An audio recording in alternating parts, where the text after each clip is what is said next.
नमस्कार, good evening, सत श्री अकाल, आदाब। मैं रोहित कुमार तिवारी टीचर्स अकेडमी के आपके अपने चैनल पे स्वागत करता हूं। कैसे हैं आप सब? उम्मीद करते हैं आप सब बढ़िया होंगे, स्वस्थ होंगे, मस्त होंगे।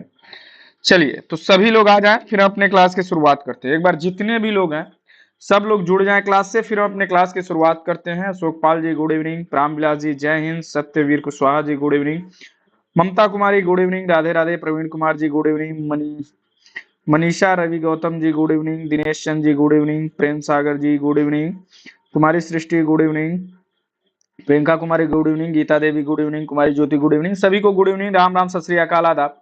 एक बार आप लोग क्लास को शेयर कर दें, फिर हम अपने क्लास की शुरुआत करते हैं। एक बार जितने भी लोग हैं, एक बार आप सभी लोग क्लास को शेयर कर दें, फिर हम अपने क्लास की शुरुआत करते हैं। जल्दी जल्दी सभी लोग जुड़ जाएं एक बार, ठीक है ना? प्रियंका कुमारी गुड इवनिंग, गीता देवी। चलिए सभी लोग, तो क्लास हमारी एक बार शुरू हो चुकी है। जितने भी लोग हैं, जो भी आप लोगों के पास ग्रुप है जो कि फिजिकल एजुकेशन की जो भी लोग तैयारी कर रहे हैं, वो चाहे यूपी टीजीटी हो, चाहे आपका बीपीएससी टीआरई 4 हो, चाहे एलटी ग्रेड हो, या फिर हरियाणा टीजीटी हो, या फिर एनवीएस हो, केवीएस हो, डी ट्रिपल एस भी हो, या फिर एमपी वर्ग 2 हो, सबके लिए ये क्लास बेनिफिशियल है। ऊपर केवल थंबनेल में यूपी टीजीटी एलटी ग्रेड लिखा है, तो इससे आपको घबराने की जरूरत नहीं है कि केवल यह यूपी टीजीटी और एलटी ग्रेड वालों के लिए ही है, क्योंकि क्वेश्चंस जो आते हैं, क्वेश्चन जो है, प्रैक्टिस जो है, वो सबके लिए जरूरी है, कंपलसरी है। तो हम जैसा कि आप लोगों से कहे हैं कि ये क्लास चलती रहेगी, तो आज हमारा प्रैक्टिस सेट हम 1 और 2 कर चुके हैं। आज हमारा प्रैक्टिस सेट नंबर 3 है, तो सभी लोग एक बार क्लास से जुड़ जाएं। तो इसके अलावा जो लोग भी स्वतंत्रता बैच ज्वाइन करना चाहते हैं, वो लोग 9628959237 पे या 8318489291 पे संपर्क कर सकते हैं। मैसेज या व्हाट्सअप कर सकते हैं, हमारी संस्था आपसे संपर्क कर लेगी। तो चलिए देर न करते हुए अपने पहले क्वेश्चन की ओर चलते हैं। हमारा पहला क्वेश्चन क्या कहता है? शारीरिक शिक्षा को इन शब्दों में किनके द्वारा परिभाषित किया गया है कि शारीरिक शिक्षा मानव के सभी क्रियाकलापों की ओर मार्गदर्शित परिणामों को चयनित प्रकार का योग है। बताओ क्या होगा इसका? अगर मैं बात करूं इसका, कि यह कहता है कि शारीरिक शिक्षा मानव के सभी क्रियाकलापों की ओर मार्गदर्शित परिणामों चयनित प्रकार का योग है। इंग्लिश में अगर इसको कहें तो who has defined physical education is the sum of man physical activity selected as to kind and the conducted as to the outcome। किसकी बात कर रहा है? आउटकम्स की बात कर रहा है। जे.एफ. विलियम्स, लुम्पकिन, बैरो और ब्राउन, E.H. कॉक। तो इसको इंग्लिश में देखो, अब यहां पे इसीलिए आप लोग उस दिन कहे थे कि इंग्लिश सर, इंग्लिश में ये है वो है, इसी वजह से आज इंग्लिश नहीं लाए। लेकिन इंग्लिश बहुत जरूरी है, क्योंकि देखो आज अगर यही क्वेश्चन की अगर मैं बात करूं, तो इस क्वेश्चन को अगर आप इंग्लिश में पढ़ते तो एक छोटा सा ट्रिक है, आप उससे आराम से कर लेते। अब वो ट्रिक क्या है? आउटकम। आउटकम जो होता है, आउटकम की बात जब भी आएगी तो आउटकम तभी निकलेगा, जो लोग आउटकम मतलब जो एक बार हार जाते हैं या विलय हो जाते हैं, वो क्या होते हैं? वह आउटकम निकाल के ही मानते हैं। अगर कोई आदमी है जो कि वह क्या नहीं है, वह अगर उस चीज के लिए तैयार नहीं है, उस चीज के लिए वह क्या नहीं है, अगर उसमें विलीन नहीं है, तो उसका कुछ भी नहीं हो सकता। तो वही बात करता है कि शारीरिक शिक्षा मानव की सभी क्रियाकलापों की, जितनी भी क्रियाकलाप है उन सबको क्या कर दो? मिला दो, विलय कर दो। तो विलियम से याद रखना, विलय करना, मिलाना, क्रियाकलापों को क्या करना, सभी क्रियाकलापों की ओर मार्गदर्शित परिणामों को चयनित प्रकार का योग है, आउटकम है। तो आउटकम से याद रखना, आउटकम जब आएगा तो जे.एफ. विलियम्स की बात करेंगे हम। किसकी बात करेंगे? जे.एफ.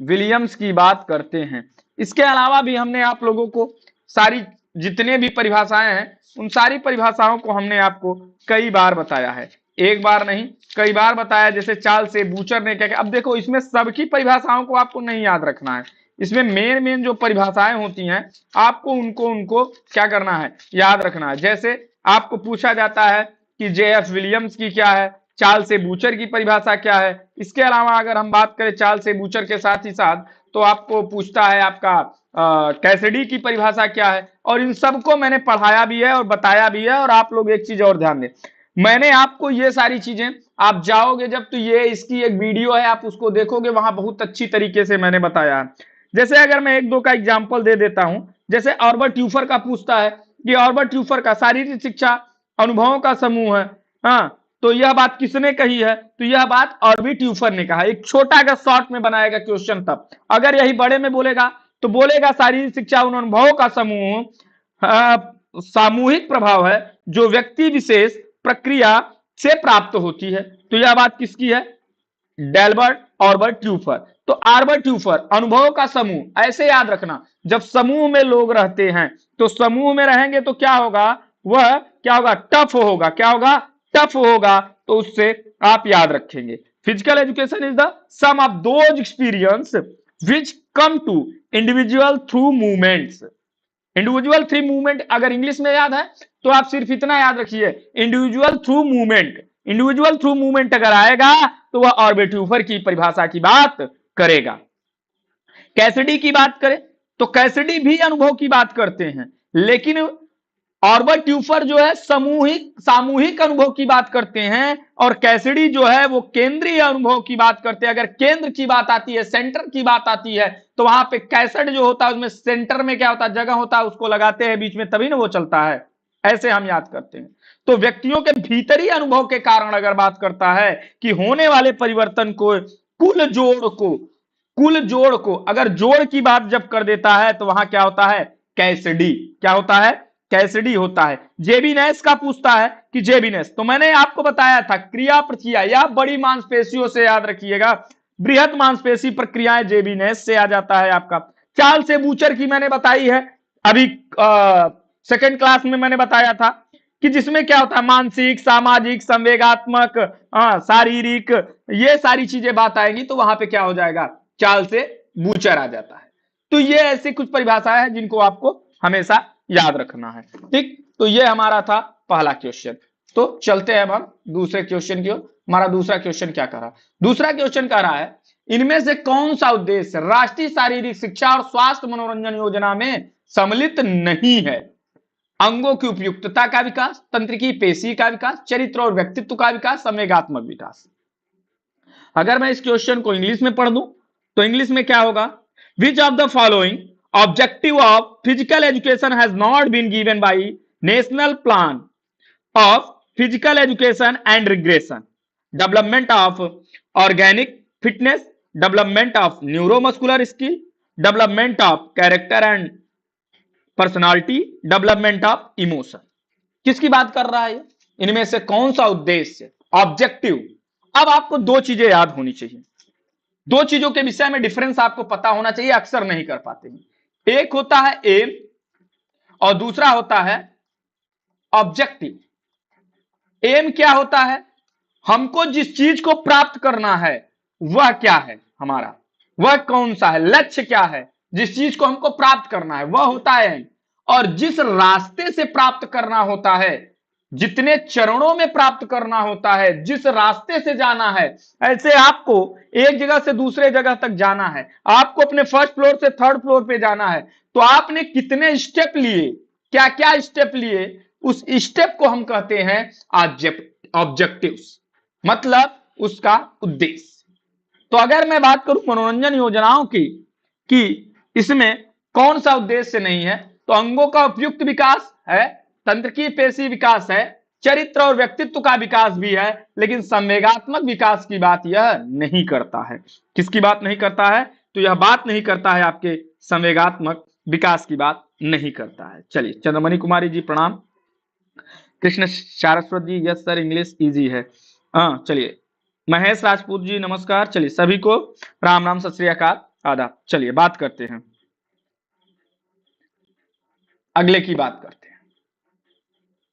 शारीरिक शिक्षा का संज्ञानात्मक उद्देश्य में सम्मिलित है ज्ञान प्राप्ति, विचार शक्ति विकास, ज्ञान का व्याख्या करना, पेशी उपयुक्तता, शरीर संयम और समन्वय।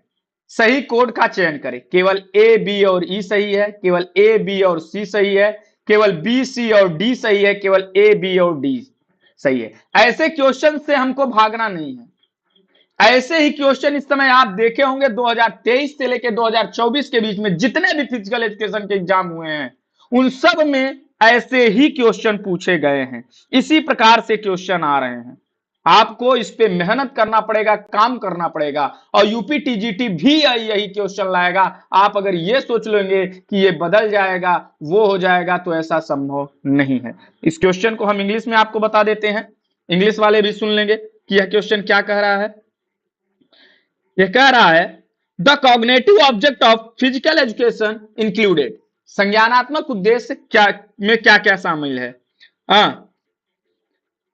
ज्ञान प्राप्ति, acquisition of knowledge, ability to think, interpreting knowledge, muscular fitness, body control and coordination. मतलब संज्ञानात्मक, अगर आपको संज्ञानात्मक की बात पता होगी, अगर आपको पता होगा कि संज्ञानात्मक क्या होता है, हम किसको कहते हैं संज्ञानात्मक, तब आप समझ जाओगे। कॉग्निटिव हम किसको कहते हैं, कॉग्निटिव का मतलब क्या होता है। कॉग्निटिव का मतलब जहां भी कॉग्निटिव की बात आएगी, संज्ञानात्मक की बात आएगी, वहां आप समझ जाना मस्तिष्क की बात कर रहा है, दिमाग की बात कर रहा है। और जब मस्तिष्क और दिमाग सोच और समझ की बात करता है, तो अगर मैं बात करूं आप लोगों से, तो ज्ञान प्राप्ति, क्या ज्ञान प्राप्ति भी क्या है आपका, नॉलेज जो है, इक्वेशन ऑफ नॉलेज जो है, जो आप एक्यूज करते हो, जब कहीं से हासिल करते हो, वह भी क्या है, वह भी मानसिक है। एबिलिटी टू थिंकिंग, सोचने की जो शक्ति है, विचार शक्ति, विकास जो है, यह भी आपका संज्ञानात्मक ही होता है। ज्ञान का व्याख्या करना, क्या कह रहा है, इंटरप्रेटिंग नॉलेज, यह भी आपका क्या है, यह भी आपका संज्ञानात्मक ही होता है, मानसिक ही होता है। लेकिन अगर पेशी उपयुक्तता, मतलब मस्कुलर फिटनेस की बात करें, और आपका बॉडी कंट्रोल एंड कोऑर्डिनेशन, तो यह देखो, ये मस्कुलर की बात कर रहा है तो यह फिजिकल हो गया, और शरीर संयम और समन्वय की बात करें तो यह भी फिजियोलॉजिकल हो गया। कहने का मतलब ये न्यूरोमस्कुलर सिस्टम के थ्रू आएगा, न्यूरोमस्कुलर सिस्टम, और ये क्या कर रहा है, ये मसल की बात कर रहा है। तो इसमें से क्या हो जाएगा, ए, बी और सी सही है। क्या होगा, ए, बी और सी सही है, आंसर नंबर 2 सही होगा। क्या होगा, आंसर नंबर 2 सही होगा आप लोगों का। चलिए आगे अगले क्वेश्चन की हम बात करते हैं। हमारा अगला क्वेश्चन क्या कह रहा है, निम्नलिखित में से कौन कथन सही है। एंडोमाइसियम द्वारा एकल मसल फाइबर ढका होता है, पेरीमाइसियम द्वारा फाइबर समूह ढका होता है, पेरीमाइसियम द्वारा एकल मसल फाइबर ढका होता है, एपीमाइसियम पूरी मसल को ढकता है। सही विकल्प चुने, ए, बी और डी सही है, ए, सी और डी सही है, ए और बी सही है, बी और डी सही है। बताइए क्या होगा। एलटीटी, भैया कल क्लास नहीं हुई थी, एक दिन छोड़ के क्लास हो रही है। Priyanka Yadav, good evening. चलिए, लेकिन कल नहीं हुई थी, लेकिन कल होगी, ठीक है ना, आने वाले कल में होगी। तो एक बार जितने भी लोग हैं, एक बार क्लास को आप लोग शेयर कर दें, क्लास को शेयर कर दें। देखिए ज्यादा से ज्यादा लोगों को जोड़ेंगे। एक चीज तो जान लीजिए, पेपर तो होना अब तय हो गया है, पेपर आपका होके रहेगा। यूपी टीजीटी का धरना लंबे तरीके से चल रहा है, कभी भी कैलेंडर जारी हो सकता है, कभी भी पेपर की डेट आ सकती है, इसलिए आपको पढ़ना है एकदम मन लगा के। और एक चीज बता दें, जिस प्रकार से क्वेश्चन लाते हैं आप, ढूंढेंगे तो क्वेश्चन नहीं मिलते हैं। मैं बहुत बड़ी बातें नहीं करूंगा, आप देखेंगे क्वेश्चन का लेवल अगर किसी से भी कंपैरिजन करेंगे तो आपको पता चल जाएगा। थोड़ा सा आपको लगेगा कि क्वेश्चन टफ है, चीजें वो हैं, लेकिन आपको पता चल जाएगा बाकी में डिफरेंस और मेरे में डिफरेंस आपको। सुप्रिया कुशवाहा जी बिहार की भी हो जाएगी दिसंबर तक, ये मान के चलिए दोनों जगह पेपर होना सही है, होके ही रहेगा। Renuka ji good evening.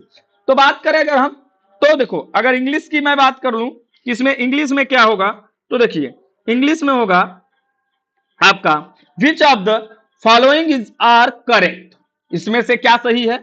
Endomysium wraps individual muscle fibre, मतलब कह रहा है कि एंडोमाइसियम केवल एक मसल फाइबर को कवर करके रखती है। दूसरे की बात करते हैं, perimysium wrap bundle of fibre, perimysium जो होती है वो बंडल ऑफ फाइबर को कवर करके रखती है। पेरीमाइसियम द्वारा एकल मसल फाइबर ढका होता है, मतलब perimysium wrap individual muscle fibre, केवल एक मसल को रैप करता है। इसके अलावा epimysium enclose the entire muscle, मतलब एपीमाइसियम पूरी मसल को कवर करके रखता है।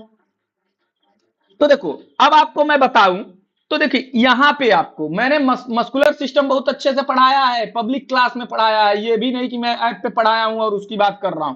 ज्यादातर क्लासेस अगर आप तैयारी कर रहे हैं और आप चाहेंगे, जो लोग कहते हैं ना कि आप पढ़ाते नहीं, ये नहीं वो नहीं, उनको मैं बार बार बोलना चाहता हूं, आप जाइए, जो चाहे जितने लोग बोले, लोग बोलते हैं, हम करके दिखाते हैं, आप जाके देख सकते हो। अगर आप तैयारी करने वाले होते तो सारी क्लास आपको फ्री ऑफ कॉस्ट वहां मिल जाती, फ्री में आप पढ़ सकते हो, लेकिन पढ़ने का जुनून होना चाहिए बस। एंडोमाइसियम द्वारा एकल मसल फाइबर। अब देखो एंडोमाइसियम क्या होती है। एंडोमाइसियम होती है जो एक मसल होती है सबसे एंडो, इंड मतलब इंडो से इंड याद रखना, इंड से याद रखना, इंडो, इंड मतलब सबसे अंतिम परत होती है, सबसे लास्ट वाली जो परत होती है उसी को हम इंडोमाइसियम कहते हैं। और यह क्या काम करती है, यह मसल फाइबर के ऊपर होती है एंडोमाइसियम। यह बात तो सही निकल गई। पेरीमाइसियम द्वारा फाइबर समूह का ढका, देखो पेरी, और ये जो पेरी होता है, पेरी मतलब चारों ओर, तो जायज सी बात है जो आपका ये मसल बंडल होता है, इस मसल बंडल को जो कवर करके रखता है इसी को हम क्या बोलते हैं, पेरीमाइसियम। क्या बोलते हैं, पेरीमाइसियम कहते हैं। यह भी बात सही है। पेरीमाइसियम द्वारा एकल मसल फाइबर, तो ये तो गलत हो गया भाई। एपीमाइसियम पूरे मसल को, और इस पूरी मसल को जो कवर करके रखता है इसके भी ऊपर एक आवरण जो होता है, यही क्या कहलाता है, यही कहलाता है एपीमाइसियम। तो मसल की तीन परत होती है, एपीमाइसियम, पेरीमाइसियम और एंडोमाइसियम। एपीमाइसियम सबसे बाहरी आवरण होती है, पेरीमाइसियम मिडिल आवरण होती है, एंडोमाइसियम जो होती है आपकी सबसे बाहरी आवरण होती है। पेरीमाइसियम जो होती है वो फेसिकल पे होती है। ये बंडल्स ऑफ मसल जो होते हैं, बंडल ऑफ मसल फाइबर, जैसे बीड़ी का बंडल होता है, एक कवर होता है बीड़ी के बंडल पे, उसी प्रकार से इस बंडल पे भी एक कवर होता है जिसको हम क्या बोलते हैं, फेसिकल बोलते हैं। क्या बोलते हैं, फेसिकल बोलते हैं। इसी फेसिकल के ऊपर कवर होती है। ठीक, तो क्या सही होगा, ए बी और डी। क्या सही होगा, ए बी और डी सही है, और ए बी डी और कहां सही है, आंसर नंबर 1 में सही है। चलो चौथे पांचवें क्वेश्चन की बात करते हैं। निम्नलिखित कथनों में से कौन सा सही है। ऐसे भी क्वेश्चन इस समय खूब पूछे जा रहे हैं कथन और कारण वाले। ग्लाइकोलिसिस के एनाबोलिक एनारोबिक प्रक्रिया में ग्लूकोज अणुएं कई चरणों में पायरुविक अम्ल है में परिवर्तित हो जाती हैं, अम्लों में या अम्ल में परिवर्तित हो जाती है। चलो आगे बात करते हैं। ग्लूकोलिसिस के दौरान यदि ऑक्सीजन कमी होती है तो पायरुविक अम्ल लैक्टिक अम्ल में परिवर्तित हो जाता है। सही विकल्प चुने। 1 और 2 दोनों सही है, 1 और 2 दोनों गलत है, केवल 1 सही है, केवल 2 सही है। बताइए क्या होगा इस क्वेश्चन का आंसर, आप हमें जल्दी से बताइए।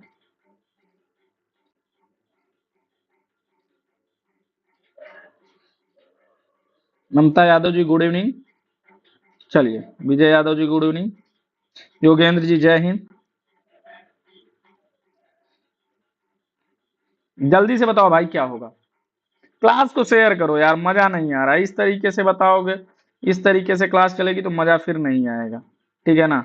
ऐसे क्लास चलती है तो फिर मजा नहीं आता है। आप लोग क्लास को शेयर ही नहीं करते हो। कम से कम यार 100-200 वाचिंग ले जाओ तब फिर मजा आता है। हाँ, तब हम भी मेहनत करने लगते हैं, आप भी मेहनत करते हो, तब मजा आता है। अब हम मेहनत करें, आप थोड़ा सा भी मेहनत ना करो तो फिर मजा नहीं आता है, ठीक है ना।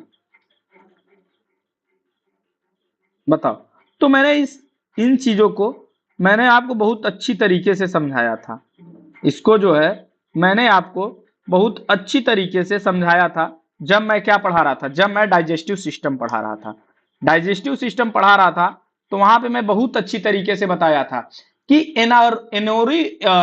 एनारोबिक जो प्रक्रिया होती है उसमें क्या होता है, पायरुविक अम्ल बनता है। बिल्कुल, ग्लूकोज टूटता है, ग्लूकोज टूटता है ग्लूकोज 6 अणुओं में, और ग्लूकोज 6 अणु में जब टूटता है फिर उसके बाद में वह किसमें कन्वर्ट होता है, पायरुविक अम्ल में कन्वर्ट होता है। लास्ट मतलब ग्लूकोज का एनारोबिक में क्या होता है, ग्लूकोज का लास्ट में किसमें कन्वर्ट होना, पायरुविक अम्ल में कन्वर्ट होता है। यह मैंने आपको ग्लाइकोलिसिस क्या है, ग्लाइकोजेनेसिस क्या है, ये सारी चीजें मैंने आपको बताई थी। क्रेब्स चक्र क्या है, तो क्रेब्स चक्र जब मैं पढ़ा रहा था तो वहां पे आपको मैंने बताया था कि ग्लाइकोलिसिस की प्रक्रिया क्या होती है।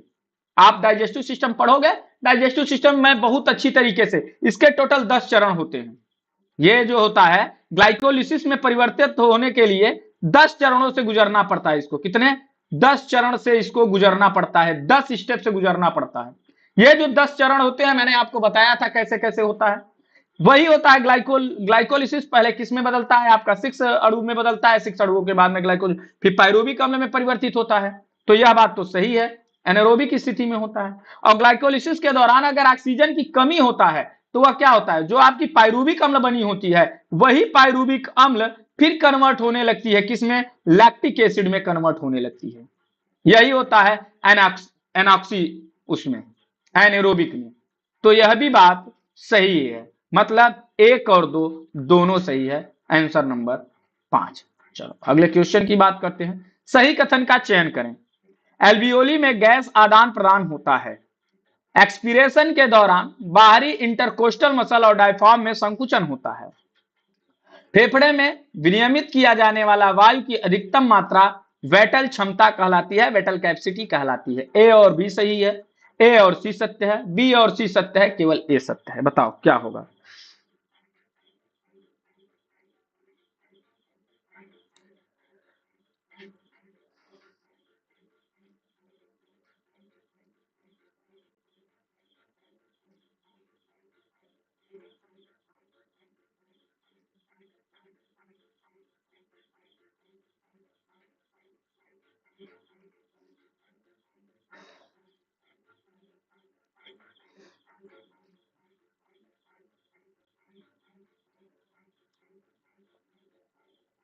तो देखो, अगर मैं बात करूं आप लोगों से तो यहां पे आपको ये दिख रहा है, ये है आपका क्या? ये है आपका रिस्पायरेटरी सिस्टम।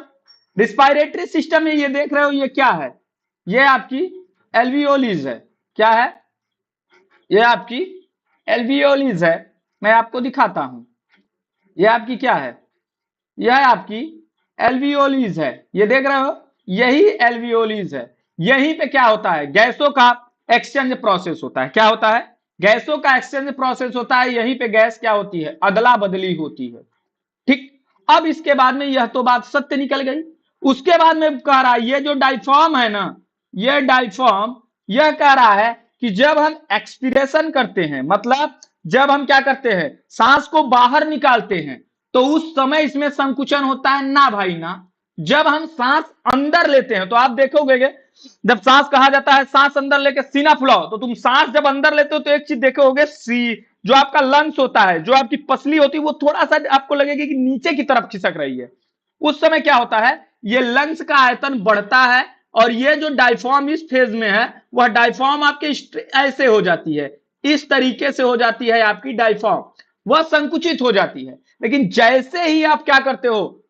गैस को बाहर निकालते हो, वैसे ही वह क्या करता है? यह जो डायफ्राम इस फेज में था वह पुनः स्थिर अवस्था में आ जाता है, अपनी अवस्था में पुनः आ जाता है। यह प्रक्रिया किसमें होता है? एक्सपीरेशन में होता है, न कि आपका इंस्पिरेशन में। ठीक।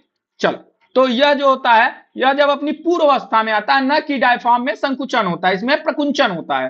फेफड़े में विनियमित किया जाने वाला वायु की अधिकतम मात्रा वेटल क्षमता होती है। बिल्कुल, क्या होती है? वेटल क्षमता होती है, वेटल कैपेसिटी होती है।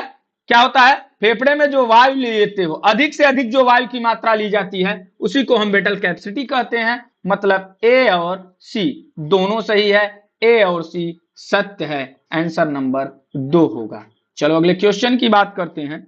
कौन सी सिरा दाई परिकोष्ठ में खाली नहीं करती है? कौन सी सिरा दाई परिकोष्ठ में खाली नहीं करती है? कहने का मतलब यह है कि इस क्वेश्चन का मतलब क्या होगा इंग्लिश में, अगर हम बात करें आप लोगों से कि इंग्लिश में यह क्या कह रहा है? यह कह रहा है इंग्लिश में आपका कि विच of the following veins does not empty into the right atrium? Superior vena cava, inferior vena cava, उस कोरोनरी साइनस और पल्मोनरी वेन्स। ठीक, बताओ क्या होगा? अब तो बता ही सकते हो मेरे भाई, अब तो बता ही सकते हो। अब तो मैंने इंग्लिश में भी इसीलिए आपको एक्सप्लेन कर दिया। चलो बताओ, कौन सा सिरा दाईं परिकोष्ठ में खाली नहीं करती है? बताइए। तो अगर मैं इसकी बात करूं कि कौन सी सिरा दाईं परिकोष्ठ में खाली नहीं करती है, कहने का मतलब ये है, ये जो तुम्हारा दिल धड़क रहा है ना, ये जो तुम्हारा दिल धड़क रहा है, तुम गाना गाते हो मेरा दिल धड़क रहा है, हाँ, और कैसा कैसा पिघल रहा है, तो ये बात होती है। तो वही कह रहा है, देखो ये हो गया सुपीरियर वेना कावा, यहां देखना, ये हो गया सुपीरियर वेना कावा, ये हो गया राइट एट्रियम। तो ये जो सुपीरियर वेना कावा है, ये जो सुपीरियर वेना कावा है, यह भी राइट एट्रियम में खोलता है। ये देखो, ये हो इंफीरियर वेना कावा, कौन सा है? तो यह है आपका इंफीरियर वेना कावा। यह इंफीरियर वेना कावा भी कहां आ रहा है? यह इंफीरियर वेना कावा भी आपकी राइट एट्रियम में खुल रहा है। कहां खुल रहा है? राइट एट्रियम में खुल रहा है। इसके अलावा अगर मैं बात करूं आप लोगों से कि ये तो हो गया दोनों, अब अगर मैं बात करूं कि आपका जो पल्मोनरी वेन्स की बात कर रहा है, कि आपका क्या कह रहा है कि जो पल्मोनरी वेन्स है वह कहां खुल रही है, तो आप क्या बताओगे कि पल्मोनरी वेन्स कहां खुल रही है, किसकी, क्योंकि क्या क्या है इसमें? हाँ, अब देखो फुसफुसी सिरा, फुसफुसी सिरा की बात करेगा, पल्मोनरी वेन्स की बात करेगा, तो पल्मोनरी वेन्स जो होती है, क्या आपकी जो पल्मोनरी वेन्स होती है वह कहां खुल रही है? तो आप क्या बताओगे कि आपकी जो पल्मोनरी वेन्स है वह कहां खुल रही है? तो देखो ये आपकी यहां से, ये देखो ये जो होता है यहां से जो ले जाता है, ये आपकी क्या है? Pulmonary veins.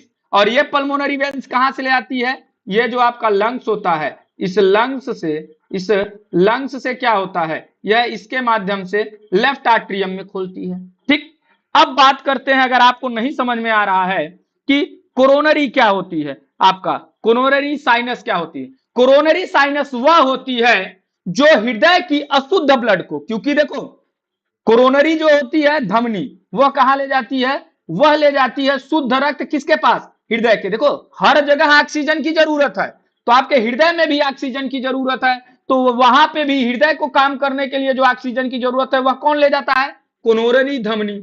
और वही जो कोरोनरी साइनस है वह क्या होती है? वह जो है ब्लड को, जो हृदय द्वारा अशुद्ध ब्लड है, डिऑक्सीजनेटेड ब्लड है, उसको राइट एट्रियम में गिराती है। तो इसका आंसर क्या हो जाएगा? तो आप क्या बताओगे कि इसका आंसर क्या हो जाएगा? तो इसका आंसर हो जाएगा फुसफुसी सिरा। ठीक, समझ में आ गया? आंसर नंबर डी हो जाएगा। चलो अगले क्वेश्चन की बात करते हैं। कौन सा कथन सत्य नहीं है? Tricuspid valve, atrioventricular valve, bicuspid valve, atrioventricular valve, semi lunar valve, atrioventricular valve, mitral valve, atrioventricular valve. कौन सा सत्य नहीं है याद बताओ।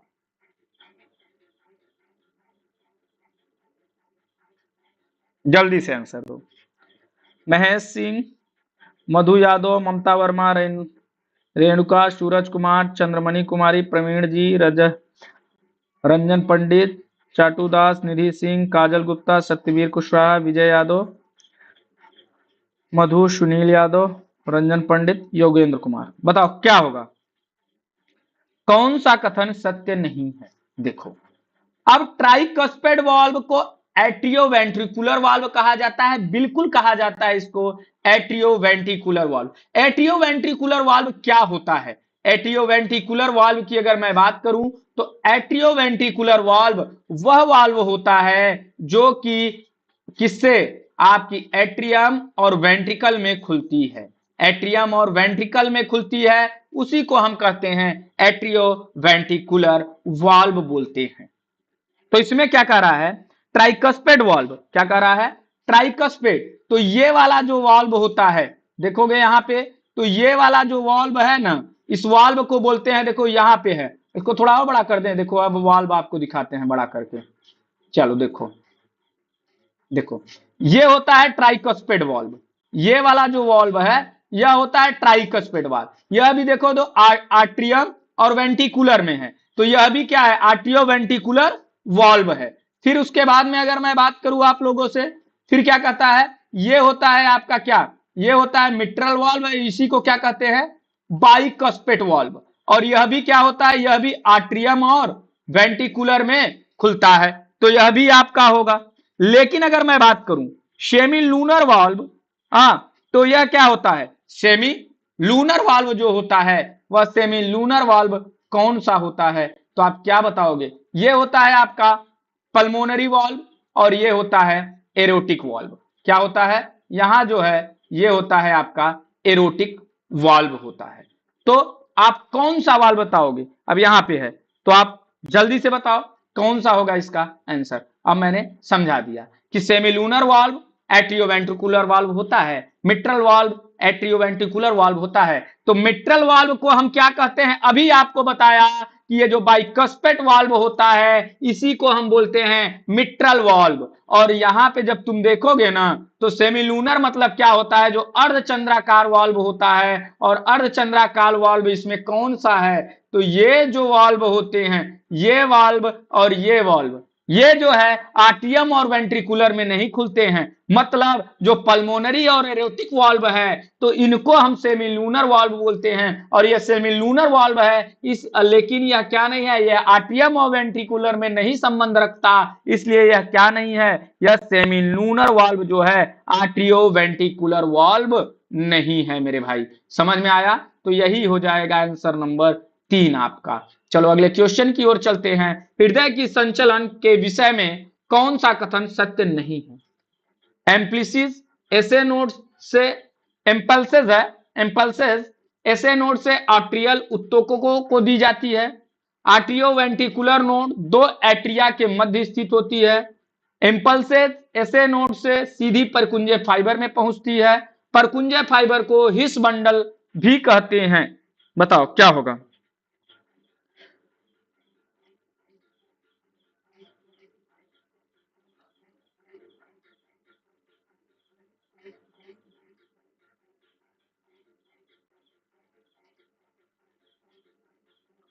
काजल गुप्ता, इमारत एक्टिविटी, ममता वर्मा, सूरज कुमार, विजय यादव, रेणुका, सत्यवीर कुशवाहा, चाटूदास, योगेंद्र कुमार, जितेंद्र भारद्वाज, इमारत एक्टिविटी, कृष्णा सहरावत, रंजन पंडित, योगेंद्र, भरत सिंह प्रजापति, सभी लोग। बताओ क्या होगा हृदय की संचलन के विषय में कौन सा। और देखो ऐसे क्वेश्चन ही इस समय आ रहे हैं, आपका पूरा नॉलेज लेना वो चाहता है कि आपको कितना आता है कितना नहीं आ रहा है। ठीक, तो देखो आपको यहां पे मैं दिखाता हूं, देखो कुछ डायग्राम्स मैं दिखाता हूं, इसको आप देखना। देखो इस डायग्राम को अगर आप देखोगे ना, तो मैं इसको पहले रब करता हूं। देखो आपका ये जो होता है ये है एसए नोड, ये है एसए नोड, ठीक है ना, और ये है आपका एवी नोड। तो सबसे पहले जो इंपल्स जनरेट करता है वो एसए नोड जनरेट करता है।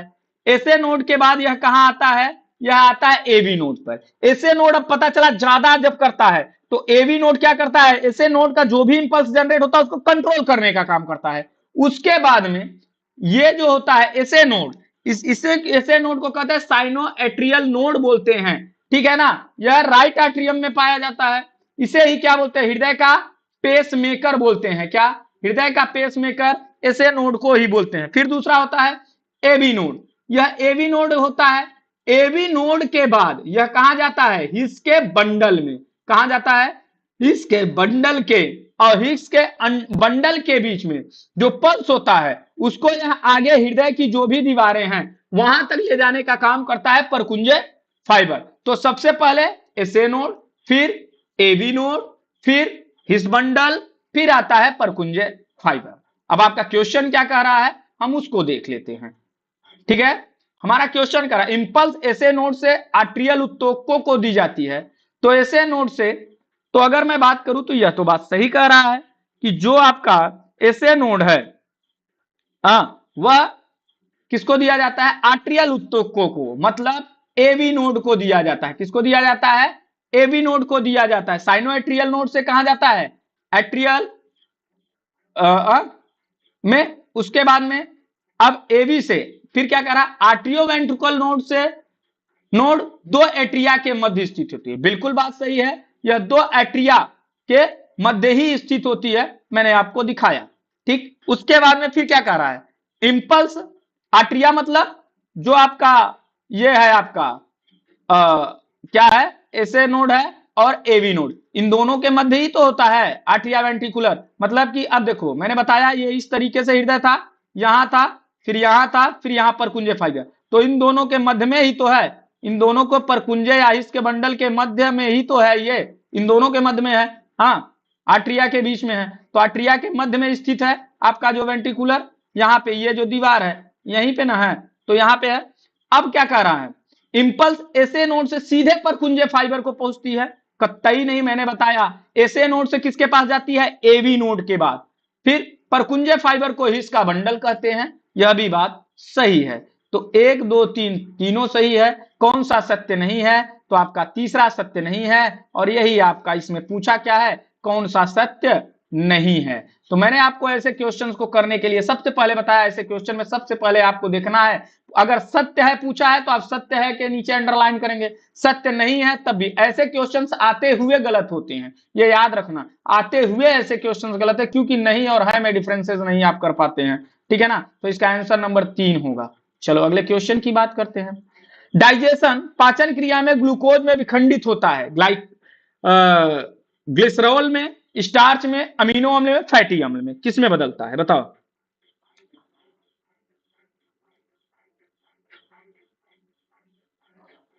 करिश्मा सहरावत जी एक दिन इंग्लिश लाए तो इतना हड़दंब मच गया, इतना हड़कंप मच गया कि पता चला कि लोग परेशान हो गए, सर इंग्लिश मिला दिए, इंग्लिश मिला दिए, इंग्लिश मिला दिए, हिंदी मिलाइए, हिंदी मिलाई, इस वजह से हिंदी मिलाना पड़ा। हाँ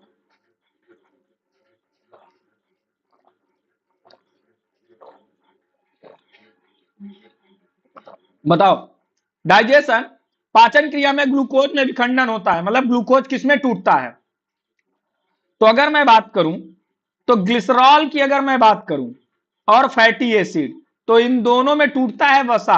वसा जो है जब टूटता है, वसा का सबसे छोटा कण जो होता है वो ग्लिसरॉल और फैटी एसिड होता है। अमीनो अम्ल की बात करें तो यह प्रोटीन जो होता है वह टूटता है अमीनो अम्ल में, और ग्लूकोज की बात करें तो यह टूटता है स्टार्च में। तो इसका आंसर क्या हो जाएगा, आंसर नंबर 2 हो जाएगा। अगले क्वेश्चन की ओर चलते हैं। निम्नलिखित में से कौन सा मनोवैज्ञानिक लाभ शारीरिक क्रियाकलाप से नहीं मिलता, संज्ञानात्मक क्रियाशीलता में सुधार, आत्मविश्वास और आत्म स्वाभिमान में वृद्धि, चित्त वृत्ति में सुधार, स्थिति और वृत्ति की दुश्चिंता में सुधार, बताओ क्या होगा।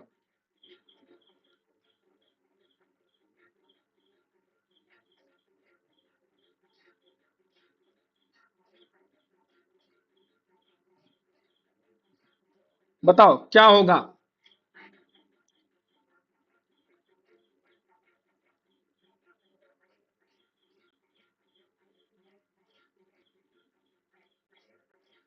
पूछ रहा है विच of the following is not psychological benefit of physical activity, improve cognitive function, enhance self confidence and self esteem, enhance mood, enhance state and trait anxiety. बताओ कौन सा मनोवैज्ञानिक लाभ शारीरिक क्रियाकलाप से नहीं मिलता है, बताओ। तो याद रखना, अगर मैं बात करूं दुश्चिंता का मतलब होता है enhance state and trait anxiety, तो ये जो ट्रेट एंजाइटी होती है यह आपकी क्या होती है, यह आपकी बायोलॉजिकल होती है। क्या होती है, ट्रेट एंजाइटी जो होती है, जो दुश्चिंता होती है, यह क्या होती है, यह पेरेंट्स से मिलता है, न कि यह शारीरिक क्रियाकलापों से मिलता है। संज्ञानात्मक क्रियाशीलता यह तो आपकी मिलेगा शारीरिक क्रियाकलाप से, हाँ आपका यह जो है फिजियोलॉजिकल बेनिफिट जो है फिजिकल एक्टिविटी से मिलेगा। आत्मविश्वास और आत्म स्वाभिमान की वृद्धि यह भी होता है। चित्त वृत्ति में सुधार, कहने का इनहेंस मूड, यह भी आपकी फिजिकल एक्टिविटी से होता है। लेकिन स्थिति और वृत्ति की दुश्चिंता की बात करें, ट्रेटी की बात करें अगर हम, कि आपकी ट्रेटी एंजाइटी जो होती है, ट्रेट एंजाइटी जो होती है, वह आपकी दुश्चिंता जो होती है यह आपकी बायोलॉजिकल ही होती है। बायोलॉजिकली मतलब यह आपके पिता से मिलता है, आपके माता से मिलता है, इन सब चीजों से मिलता है। तो याद रखिएगा इसका आंसर क्या हो जाएगा, इसका आंसर हो जाएगा आंसर नंबर 4। चलो अगले क्वेश्चन की बात करते हैं। अभिप्रेरणा के चालक डिराइव सिद्धांत के विषय में कौन सा कथन सही नहीं है? मूलभूत प्रेरक तत्व आनुवांशिक है, द्वितीय प्रेरक तत्व सीखे जाते हैं, मूलभूत प्रेरक तत्वों में अधिगम नहीं होता, मूलभूत प्रेरक तत्व मुख्यतः मनोवैज्ञानिक हैं। बताओ क्या होगा? Which is following is not correct about derived theory of motivation? Primary drive in heredity, secondary drive are learned, primary drive involved no learning, primary drive और क्या कर रहा है? Largely psychologically. बताओ क्या?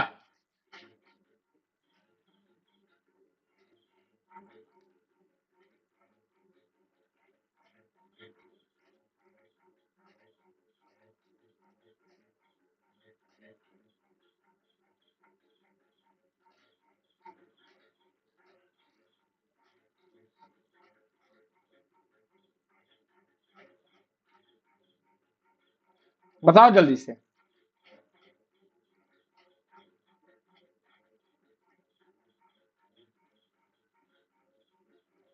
कौन सा कथन सही नहीं है?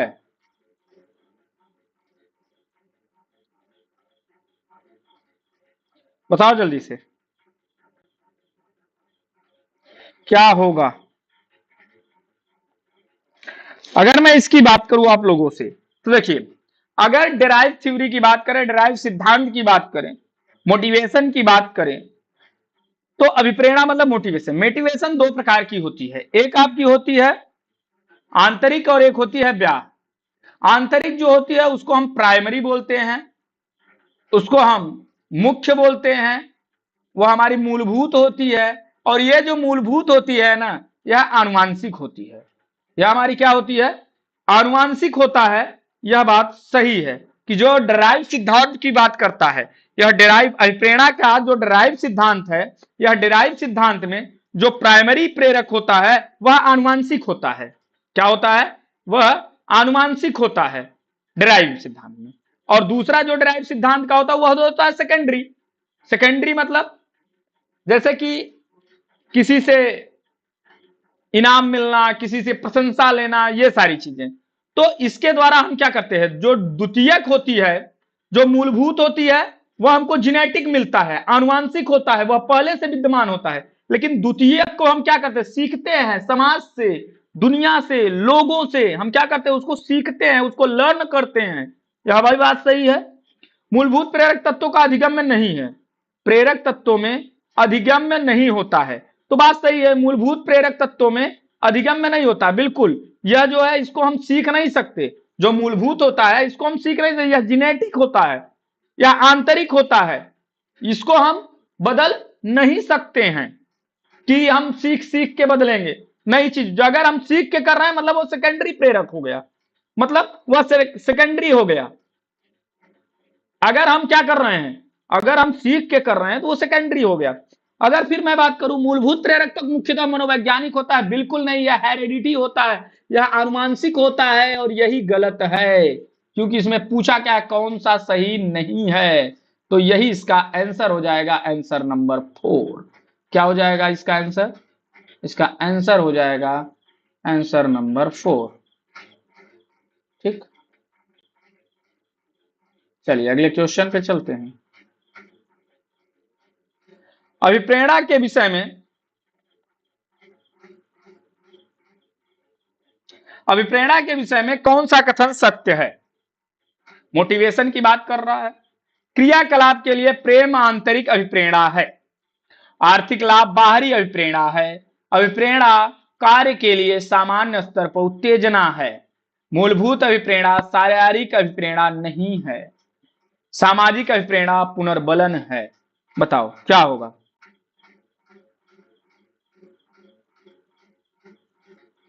अब इसको तो कर ही सकते हो।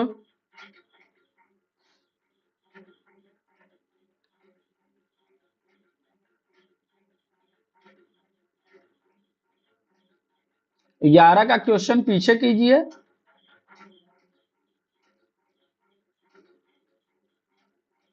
कौन सा मनोवैज्ञानिक क्रियाकलाप में नहीं है? क्रियाकलाप से नहीं मिलता। अब इसमें क्या पीछे करें? चलो बताओ।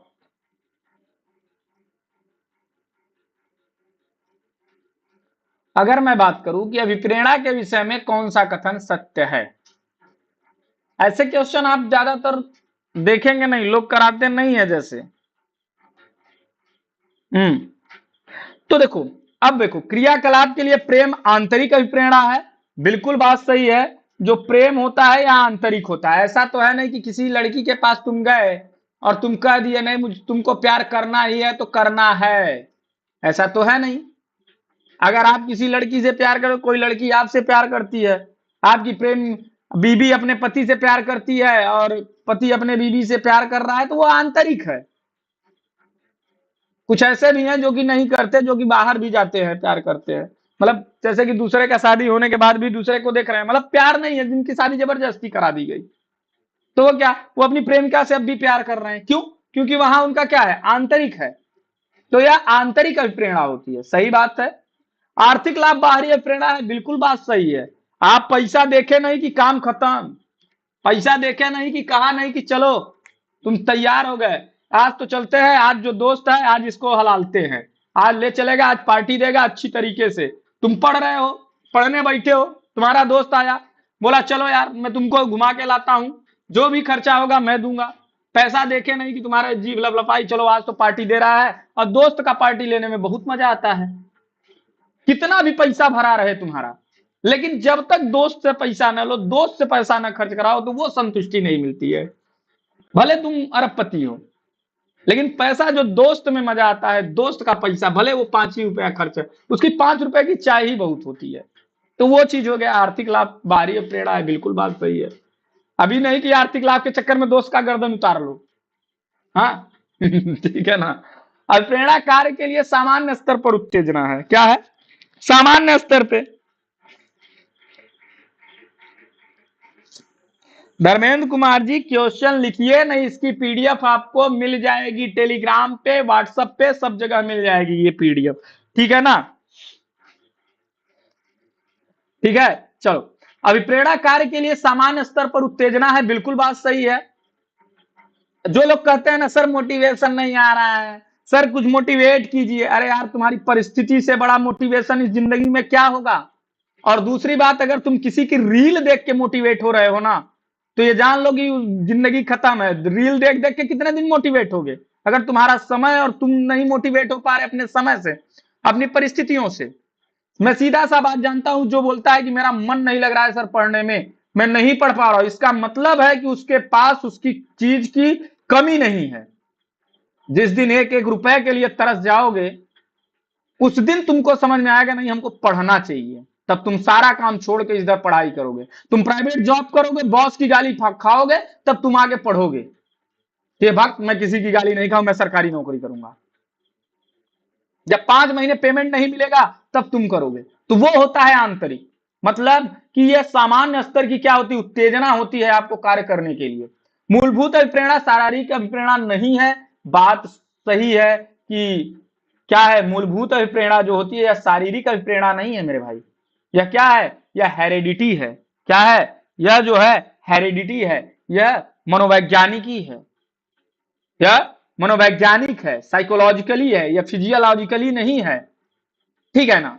सामाजिक अभिप्रेरणा पुनर्बलन है, बिल्कुल बात सही है। सामाजिक अभिप्रेरणा जो होती है यह एक पुनर्बलन होता है, आपको एक बल देता है, रुपया, पैसा, पुरस्कार, समाज, इज्जत। आप ये बताओ आप क्यों पढ़ रहे हो, सिर्फ आपको एक सामाजिक अभिप्रेरणा ही मिलेगी ना। लोग आपको कहेंगे ना, करे मार्ट साहब आए हैं भैया, कहाँ है, कहीं लेक्चरर हैं, क्या कहाँ में, कहीं इंटर कॉलेज में, कहाँ क्या फिजिकल के टीचर हैं भाई, पीटी मास्टर हैं। समाज को दिखाने के लिए ही ना पढ़ रहे हो ना, ऐसा तो है नहीं कि खाए बिना मर रहे हो, रोटी नहीं है किसी के यहाँ, रोटी सबके यहाँ है, लेकिन समाज को दिखाने के लिए तुम कर रहे हो।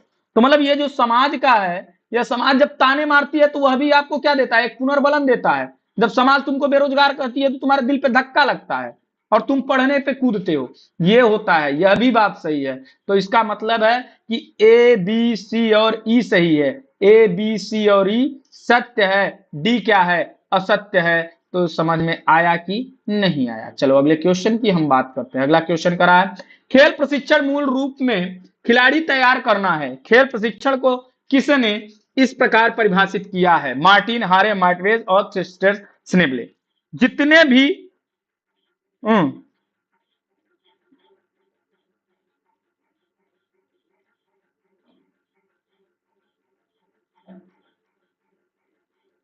ये हमारा एक्टिविटी सर, ये सब हो चुका है।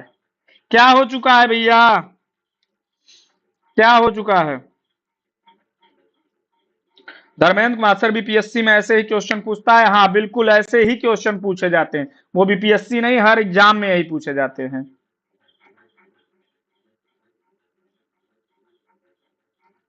धर्मेंद्र कुमार लिखने का मौका दीजिए भाई, इसकी पीडीएफ मिल जाएगी, आप लिख लीजिए। लिखने का मौका देने लगेंगे तो पता चला कि 2 घंटे क्वेश्चन ही सॉल्व करते रह जाएंगे, 30 ही क्वेश्चन।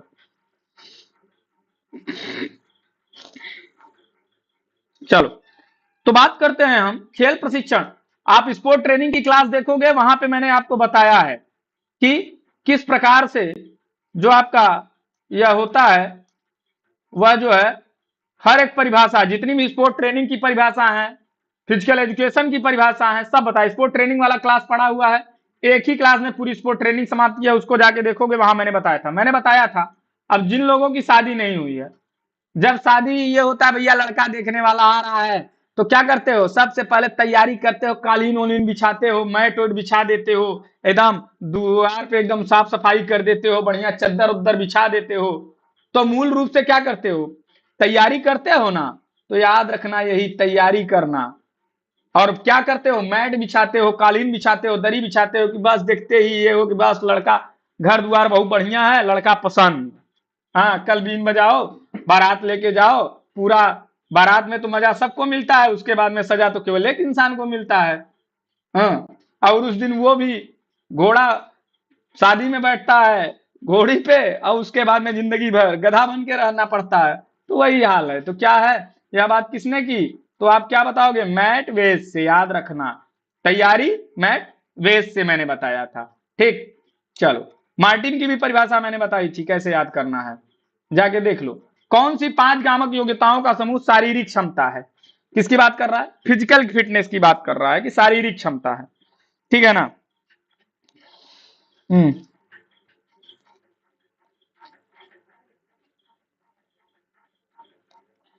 ताकत, गति, फुर्तीलापन, लचीलापन और सहन क्षमता। ताकत, गति, फुर्तीलापन, समन्वय क्षमता और प्रतिक्रिया समय। ताकत, समन्वय क्षमता, लचीलापन, गति और सहनशीलता। लचीलापन, गति, सहन क्षमता, फुर्तीलापन और शारीरिक बनावट। अगर इसकी मैं इंग्लिश में बात करूं कि इंग्लिश में क्या होगा, तो आप क्या बताओगे कि इंग्लिश में क्या होगा? तो अगर इंग्लिश में आप लोगों को मैं बता दूं, तो इंग्लिश में होगा physical fitness is sum of which of the following 5 motor ability. कितनी? 5 मोटर एबिलिटी मैंने बताया था आपको। गामक आपको मोटर एबिलिटी मैंने बताई थी, मैंने आपको स्किल कंपोनेंट बताया था, मोटर कंपोनेंट, स्किल कंपोनेंट और हेल्थ कंपोनेंट। यह आपके 3 प्रकार के होते हैं। 3 प्रकार के जो होते हैं कि मोटर फिटनेस क्या होती है, या मोटर एबिलिटी क्या, कौन कौन सी आती हैं, उसमें कौन कौन से मोटर एबिलिटी के कंपोनेंट कौन कौन से होते हैं, आपके आपके जो है हेल्थ रिलेटेड कौन कौन से होते हैं। तो देखो, अगर शारीरिक बनावट की बात कर रहा है तो ये तो पहले ही कट जाएगा, क्योंकि यह जो होता है आपका हेल्थ रिलेटेड फिटनेस की बात करता है। ठीक, तो यह तो पहले ही कट गया। अब बचा आगे। तो देखो, मैंने आपको बताया है कि अब क्या, ए बी सी मतलब एजिलिटी, बैलेंस, कोऑर्डिनेशन, स्पीड, पर मतलब पढ़, पी मतलब क्या होगा, तो पावर, आर फॉर मतलब रिएक्शन। तो ये आपका स्किल से रिलेटेड है। किससे रिलेटेड है? स्किल से रिलेटेड है। लेकिन अगर मैं बात करूं स्ट्रेंथ, स्पीड, उसके बाद में फ्लेक्सिबिलिटी, फ्लेक्सिबिलिटी, उसके बाद में अगर मैं बात करूं तो एंडोरेंस, एंडोरेंस, एंडोरेंस के बाद बात करें तो कोऑर्डिनेशन एबिलिटी। यह क्या है? यह आपका मोटर क्षमता है, मोटर गामक क्षमता है, मोटर कंपोनेंट है। तो मोटर कंपोनेंट में स्पीड, स्ट्रेंथ, स्पीड मतलब ताकत, क्या लिखोगे? ताकत, गति, लचक, ताकत, गति, लचक और सहन क्षमता और कोऑर्डिनेशन एबिलिटी। मतलब आंसर नंबर 3 सही होगा। क्या होगा? आंसर नंबर 3 सही होगा। इनसे क्वेश्चन हर एग्जाम में 1 से 2 क्वेश्चन पूछे जाते हैं। चलो अगले क्वेश्चन की बात करते हैं। दौड़ के दौरान प्रशिक्षण के किस मापदंड पर तीव्रता और घनात्मकता के लिए जोर बल दिया जाएगा? दूरी और प्रशिक्षण काल, गति और प्रशिक्षण काल, दूरी और निरंतरता, गति और निरंतरता। चलिए,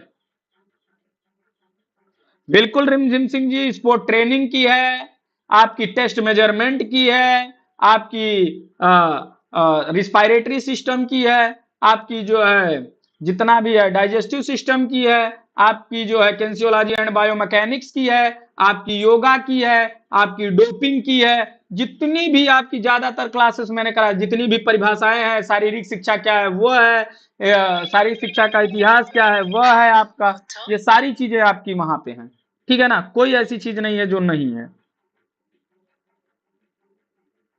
रंजन पंडित जी, इसका पीडीएफ मिलेगा आपको टेलीग्राम पे या व्हाट्सएप चैनल जो है उस पर, 2 जगहों पे आपको मिलेगा।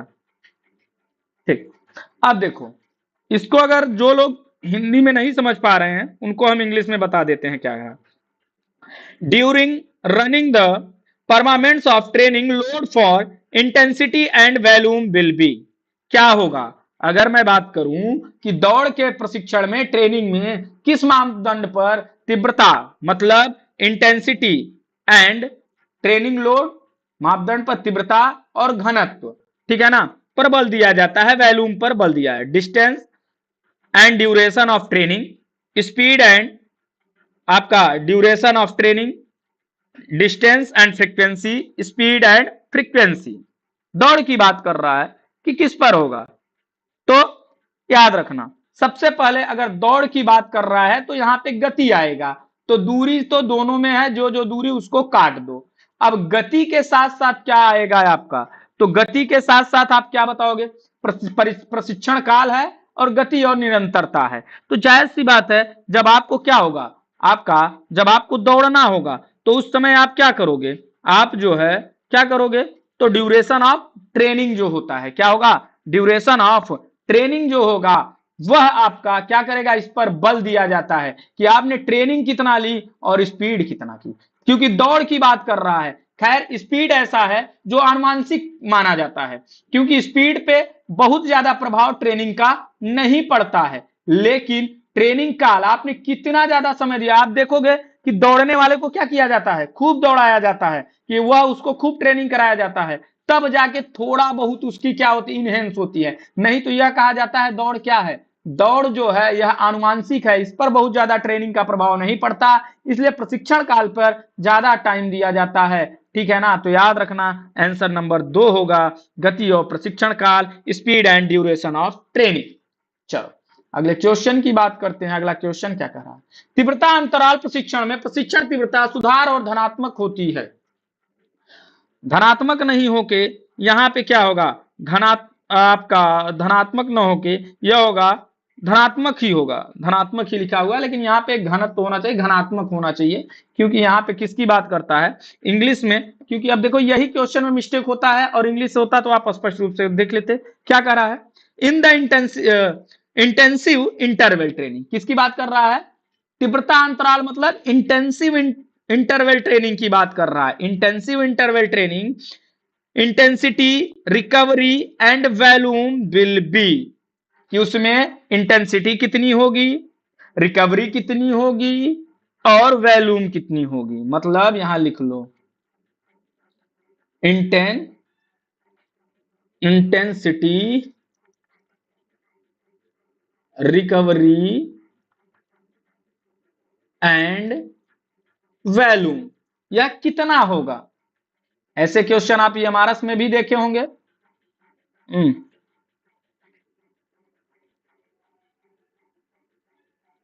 तो क्या बताओगे,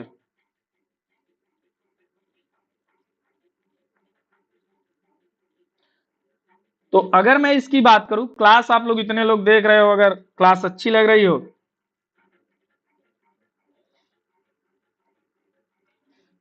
क्लास अच्छी लग रही है, आप लोग क्या कर सकते हैं, आप लोग जो है क्लास को शेयर कर सकते हैं, क्लास को लाइक कर सकते हैं, तीव्र अंतराल प्रशिक्षण में देखिए, जो लोग व्हाट्सएप की बात कर रहे हैं वो लोग चैनल का एक आपको स्कैनर दिया जाता है, आप उसके थ्रू ज्वाइन हो सकते हैं, ठीक है ना, चैनल का, या ऑफिस में आप बोलेंगे तो ऑफिस में आपको जोड़ दिया जाएगा।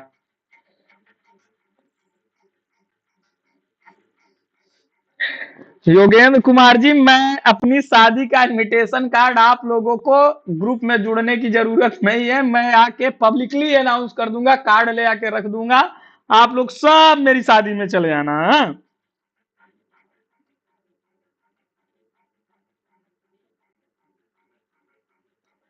चलो, प्रशिक्षण तीव्रता सुधार और धनात्मक मतलब घनत्व होता है, वैल्यूम होती है कितना। देखो, जब तीव्रता अंतराल की, देखो अब जब भी बात आएगी कि इंटरवल ट्रेनिंग की, एक इंटरवल ट्रेनिंग आपकी क्या होती है, यह इंटरवल में क्या होगा, रिकवरी होगी। लेकिन रिकवरी क्या होगी, अब रिकवरी के लिए फिर मैंने क्या बताया कि इसमें जो इंटेंसिटी होती है, इंटेंसिटी ज्यादा होती है, इंटेंसिटी क्या होती है, ज्यादा होती है। तो देखो, इसमें 80 से 90 है, इसमें 60 से 90, 60 से 80, तो इंटेंसिटी 60 से 80 वाले तो वैसे भी कट जाएंगे, बचेगा 80 से 90 वाला जो ज्यादा है वही, एक ये हो गया, एक ये हो गया। चलो, अब बात कर रहा, अगर इंटेंसिटी ज्यादा है तो रिकवरी भी ज्यादा होगी। रिकवरी फेज किसमें ज्यादा है, इसमें 45 से 90 है, इसमें 60 से 90, इसमें 60 से 90 है। तो हम क्या करेंगे, 90 से 180 सेकेंड, क्योंकि भाई जब अगर मेरा क्या है, इंटेंसिटी ज्यादा है तो रिकवरी भी ज्यादा होगी, और रिकवरी ज्यादा होगी, इंटेंसिटी ज्यादा है तो वैल्यूम भी ज्यादा होगा, रेपुटेशन भी ज्यादा होगा। जल्दी जल्दी करेंगे हम रेपुटेशन, जब जल्दी जल्दी करेंगे, ज्यादा रेपुटेशन करेंगे, तब ना चीजें, तब क्या होगा, जब हार्ट बीट कितना जाता है, 160 से 170 80 तक पहुंच जाता है, मतलब मैक्सिमम किसी भी व्यक्ति का मैक्सिमम हार्ट रेट तक जब पहुंचता है, अधिकतम हृदय रेट जब पहुंच जाता है, तब हम क्या कर देते हैं, उसके बाद व्यायाम रोक देते हैं। और फिर जैसे ही 120 से 140 तक आता है, अब पुनः स्टार्ट कर देते हैं, पुनः क्या करते हैं हम, पुनः हम इसमें फिर से रिकवरी के बाद में फिर से स्टार्ट कर देते हैं। तो यही होगा। अब देखो, 8 से 5 से 10 है, कोई बात नहीं, 8 से 10 है, 8 से 12, तो पुनरावृत्ति भी ज्यादा होगा, मतलब इसमें इंटेंसिटी भी ज्यादा होगा, वैल्यूम भी ज्यादा होगा, और रिकवरी फेज भी ज्यादा होगा। तो क्या होगा, आंसर नंबर क्या होगा आपका।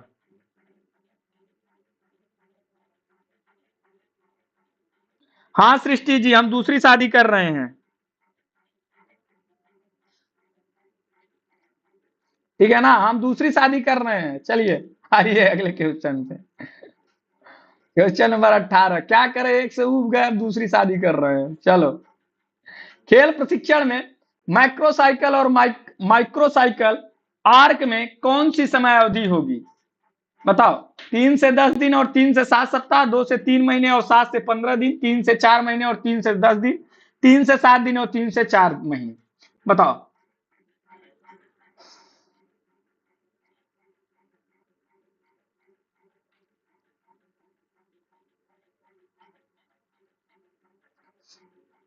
हम अभी दूसरी करेंगे, फिर तीसरी भी करेंगे। अकबर, शाहजहां, इन सब के बाद हमारा ही नंबर रहेगा शादी में, परेशान नहीं होना है आप लोगों को, ठीक है ना। जैसे पहले के राजा नहीं रखते थे 4 5 6 7 रानियां, वैसे हम भी रखेंगे 5 6 7 8 रानियां, ठीक है ना। चलो, अभी पढ़ लो, शादी में चलोगे, हैं? तुम तो शादी में चलोगे मेरे, तुमको तो मजा आएगा, तुम पूरी खा के चले आओगे, उसके बाद जिंदगी कौन परेशान होगा जिंदगी भर, हैं? चलो, बात करते हैं 18 नंबर की। 3 से 10 दिन और 3 से 7 सप्ताह, 2 से 3 महीने और 7 से 15 दिन, 3 से 4 महीने और 3 से 10 दिन, 3 से 7 दिन और 3 से 4 दिन।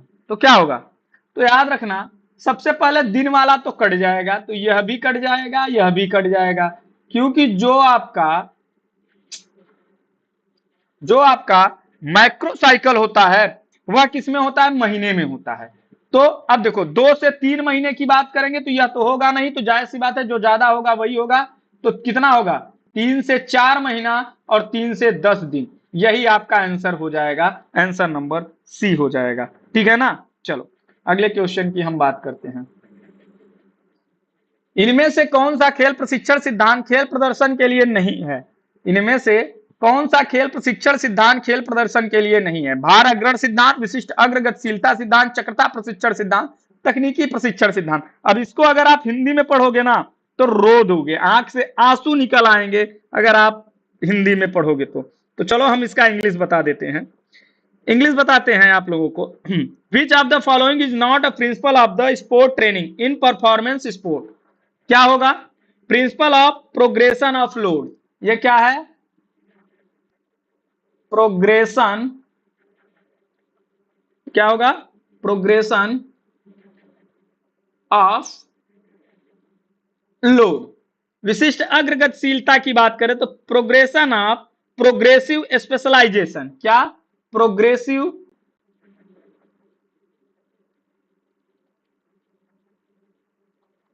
स्पेशलाइजेशन, ठीक। चक्रता प्रशिक्षण मतलब principle of cyclicity of training, cyclicity of training. तकनीकी प्रशिक्षण का सिद्धांत प्रिंसिपल ऑफ टेक्निकल ट्रेनिंग।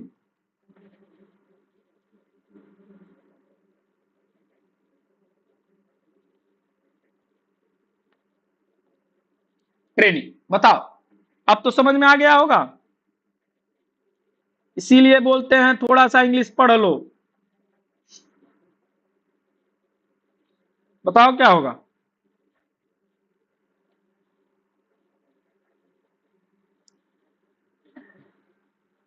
तो याद रखना इस क्वेश्चन का आंसर क्या होगा। गोविंद यादव जी जय हिंद। आंसर होगा आंसर नंबर डी, मतलब 4, तकनीकी प्रशिक्षण। क्योंकि मैंने आप प्रिंसिपल ऑफ, अगर मैं बात करूं तो प्रोग्रेसिव ऑफ लोड है, प्रोग्रेसिव ऑफ स्पेशलाइजेशन है, साइक्लिसिटी ऑफ ट्रेनिंग है, टेक्निकल ऑफ ट्रेनिंग है, ये सॉरी साइक्लिसिटी ऑफ ट्रेनिंग, लेकिन टेक्निकल ऑफ ट्रेनिंग की बात मैंने कहीं नहीं कही है, कहीं भी नहीं कही है।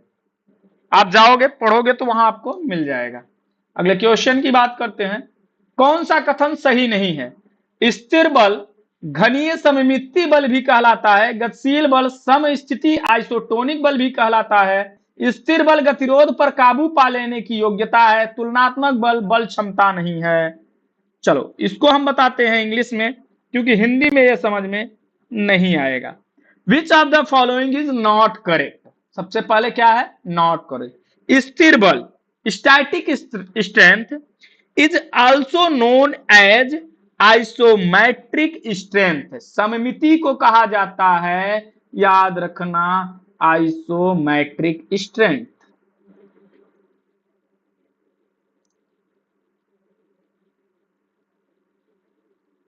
ठीक। गतिशील बल डायनेमिक स्ट्रेंथ की बात कर रहा है, is also known as isotonic strength. ठीक, आइसोटोनिक को समस्थित कहा जाता है।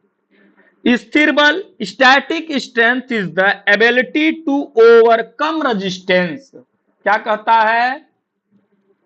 ओवरकम, क्या है? Overcome resistance. ठीक, बताओ। तुलनात्मक बल बल क्षमता है, relative strength is not a strength ability.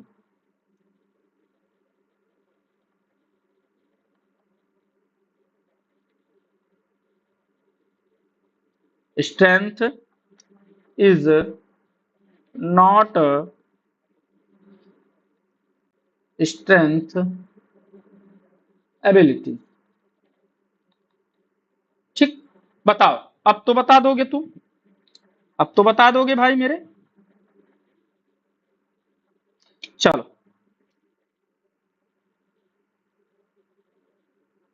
तो क्या होगा इस क्वेश्चन का?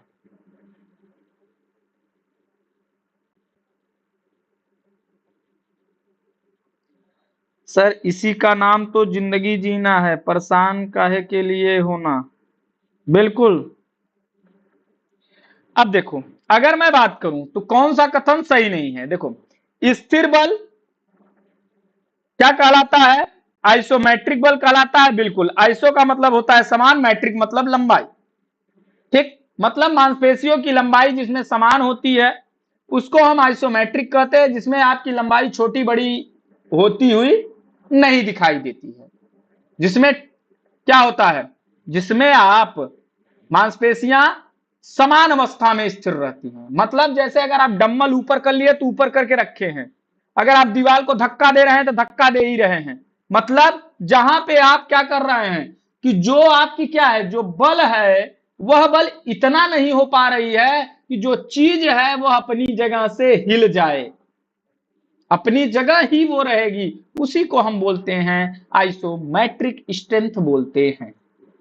गतिशील बल आइसोटोनिक बल है, बिल्कुल बात सही है। जो डायनेमिक होता है वह आइसोटोनिक होता है। आइसो का मतलब समान, टोन का मतलब होता है तनाव, जिसमें लंबाई आपकी छोटी बड़ी होती हुई दिखाई देती है, समझ में आती है।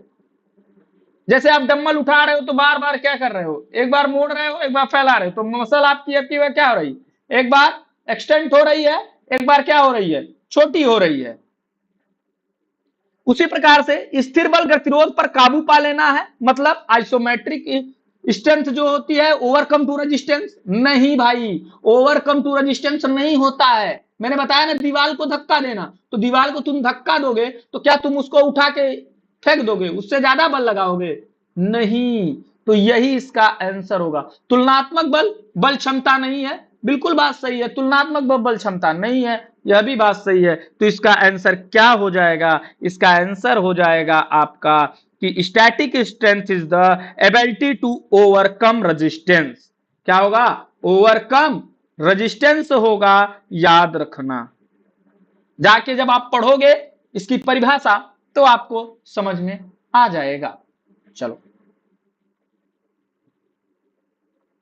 चलो, दिए गए कथन में सर्वाधिक बल प्रशिक्षण हेतु सही कौन सा सही है?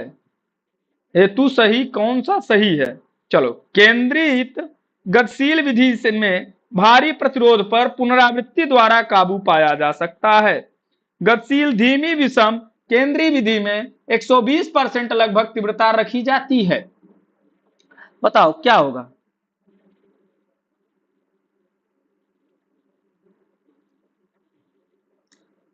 यह कह रहा है Which of the following is are correct about methods of maximum strength training? किसकी बात कर रहा है? मैक्सिमम स्ट्रेंथ की बात कर रहा है कि मैक्सिमम स्ट्रेंथ ट्रेनिंग में कौन सा सही है। In dynamic concentric method heavy resistance is overcome reptile या रेप्टेडली। जब रिपीट करते हो आप, क्या कह रहा है कि in dynamic concentric method heavy resistance is overcome repeatedly. बिल्कुल बात सही है, रिपीटली, क्योंकि ओवरकम होता है वहां पे आप जो भार होता है उस पर आप क्या प्राप्त करते हो? विजय प्राप्त कर लेते हो। मतलब उससे ज्यादा तुम्हारी क्या होती है? शक्ति होती है, तब ना होता है डायनेमिक कंस्ट्रक्शन। जो भी मान लो अगर तुम डंबल उठा रहे हो तो डंबल में क्या होगा, अब डंबल से ज्यादा जब तुम बल लगाओगे तभी ना डंबल उठा पाओगे, और तभी वहां क्या होगा, डायनेमिक ना होगा। फिर क्या कह रहा है? गतिशील धीमी विषम केंद्रीय विधि में 120% लगभग तीव्रता रखी जाती है। मतलब in dynamic slow eccentric method intensity is keeped around 120। बिल्कुल बात सही है कि जब भी डायनेमिक की बात करेंगे और डायनेमिक में स्लो इसेंट्रिक की बात करेंगे, आप जब जाओगे तो वहां मैंने पढ़ाया है स्लो इसेंट्रिक क्या होता है, फास्ट इंटेंस आपका इसेंट्रिक क्या होता है, चीजें बताई हैं। तो उसमें कितना होगा? 120 ही तो रखी जाती है। हाँ, 110 से 120 रखी जाती है। तो क्या होगा? ए और बी दोनों सही है। क्या होगा? ए और बी दोनों सही है। चलो अगले क्वेश्चन की बात करते हैं। निम्नलिखित में से किस प्रकार की संकुचन मांसपेशी पूरी शारीरिक गतिशीलता में सर्वाधिक बल देगी?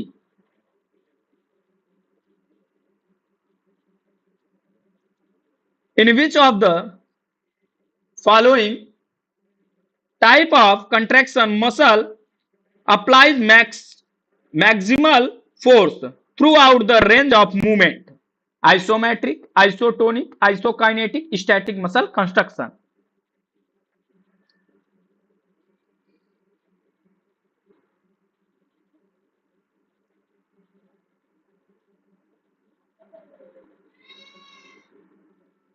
क्या होगा?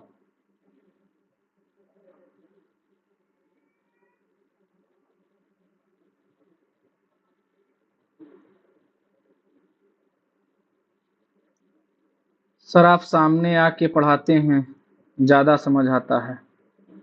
रिएक्शन चैनल आ जाएंगे भाई, वो भी कर देंगे कुछ दिन में, थोड़े से बस जल्द। चलिए बात करें अगर हम कि निम्नलिखित में से किस प्रकार की संकुचन मांसपेशी पूरी शारीरिक गतिशीलता में सर्वाधिक बल देगी? किस प्रकार की संकुचन?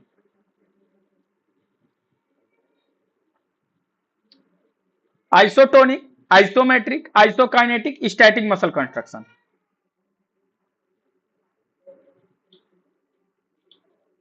तो देखो अगर मैं इसकी बात करूं तो आइसोमेट्रिक में क्या होता है, संकुचन मांसपेशी पूरी शारीरिक गतिशीलता में सर्वाधिक बल देगी। तो शारीरिक गतिशीलता में जो सर्वाधिक बल देता है वह होता है आइसोकाइनेटिक मेरे भाई, जो मशीनों के द्वारा किया जाता है। इसके साथ ही साथ सबसे ज्यादा यह कहां किया जाता है, जल वाले खेलों में, या जल वाले जो ट्रेनिंग होते हैं, पानी में जो ट्रेनिंग किया जाता है उसको हम कहते हैं आइसोमेट्रिक, नहीं आइसोकाइनेटिक होगा।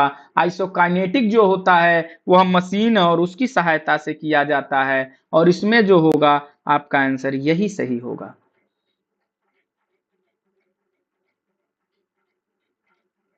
ठीक,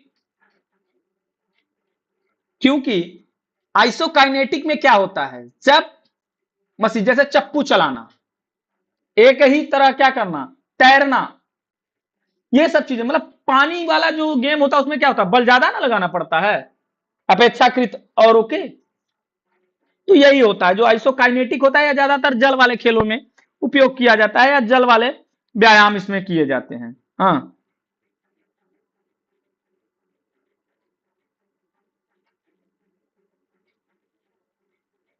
ठीक, संकुचन मांसपेशी पूरी शारीरिक गतिशीलता में सर्वाधिक बल देगा। इसको इंग्लिश पढ़ो, इंग्लिश मेरे भाई, इंग्लिश पढ़ो। मैंने क्या बोला आपसे, in which of the following of the contraction muscle applies maximal force through the range of movement. Range of, क्योंकि ये जो आइसोकाइनेटिक है ना मेरे भाई, यह आइसोटोनिक, आइसोटोनिक प्लस आइसोमेट्रिक, दोनों का मिक्सचर होता है। यहाँ पे कंट्रक्शन भी होता है, यहाँ पे मसल छोटी भी होती है, और यहाँ पे आइसोमेट्रिक भी रहता है, मसल का जो लंबाई होता है वह समान भी होता है। इन दोनों का मिक्सचर होता है मेरे भैया, जिसमें दोनों फोर्स अप्लाई हो रहा है, दोनों में दोनों विधियां हैं, वो न होगा। हैं? एक क्यों होगा? कहाँ से खो जाते हो आप लोग, थोड़ा सा दिमाग लगा दो। चलो 23 नंबर, स्थिर अवस्था या धीमी गति स्थिति से तीव्र गतिशीलता स्थिति पाना कहलाता है। ठीक,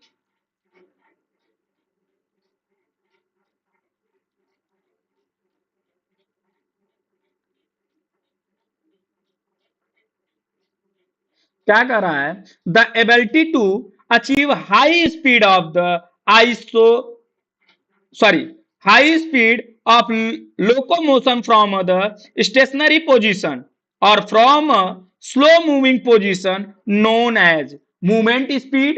इसको क्या बोलते हैं, याद रखना, इसीलिए कहते हैं एक दिन लाए तो रोना शुरू कर दिए, इंग्लिश इंग्लिश इंग्लिश, और बिना इंग्लिश के समझ में चीजें नहीं आएंगी। मूवमेंट स्पीड, एक्सीलरेशन एबिलिटी,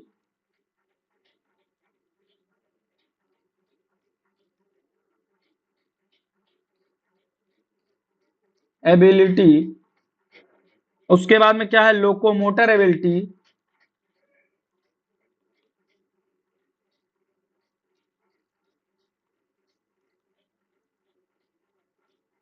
फिर क्या है, स्पीड एंडोरेंस।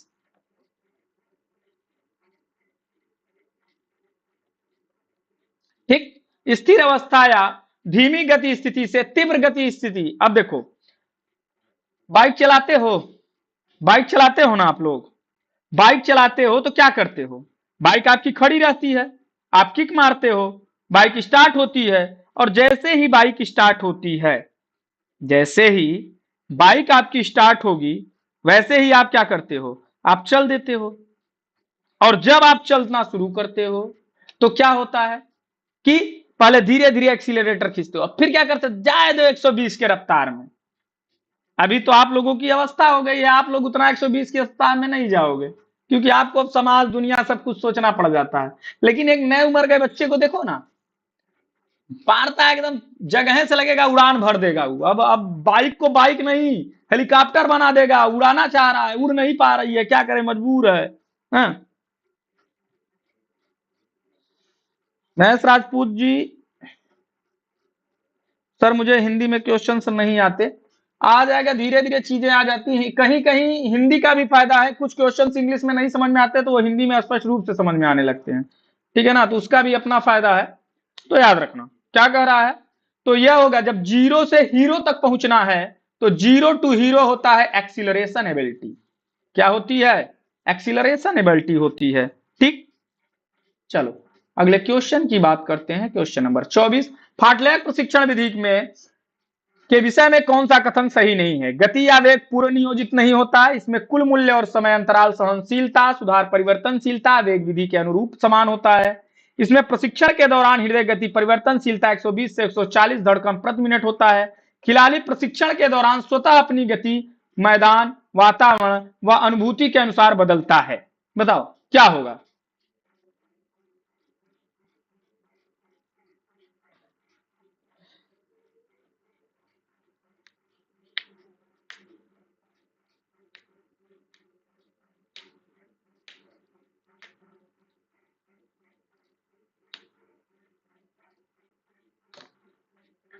चलो, गति या वेग पूर्व नियोजित नहीं होती, इसमें कुल मूल्य और समय अंतराल सहनशीलता।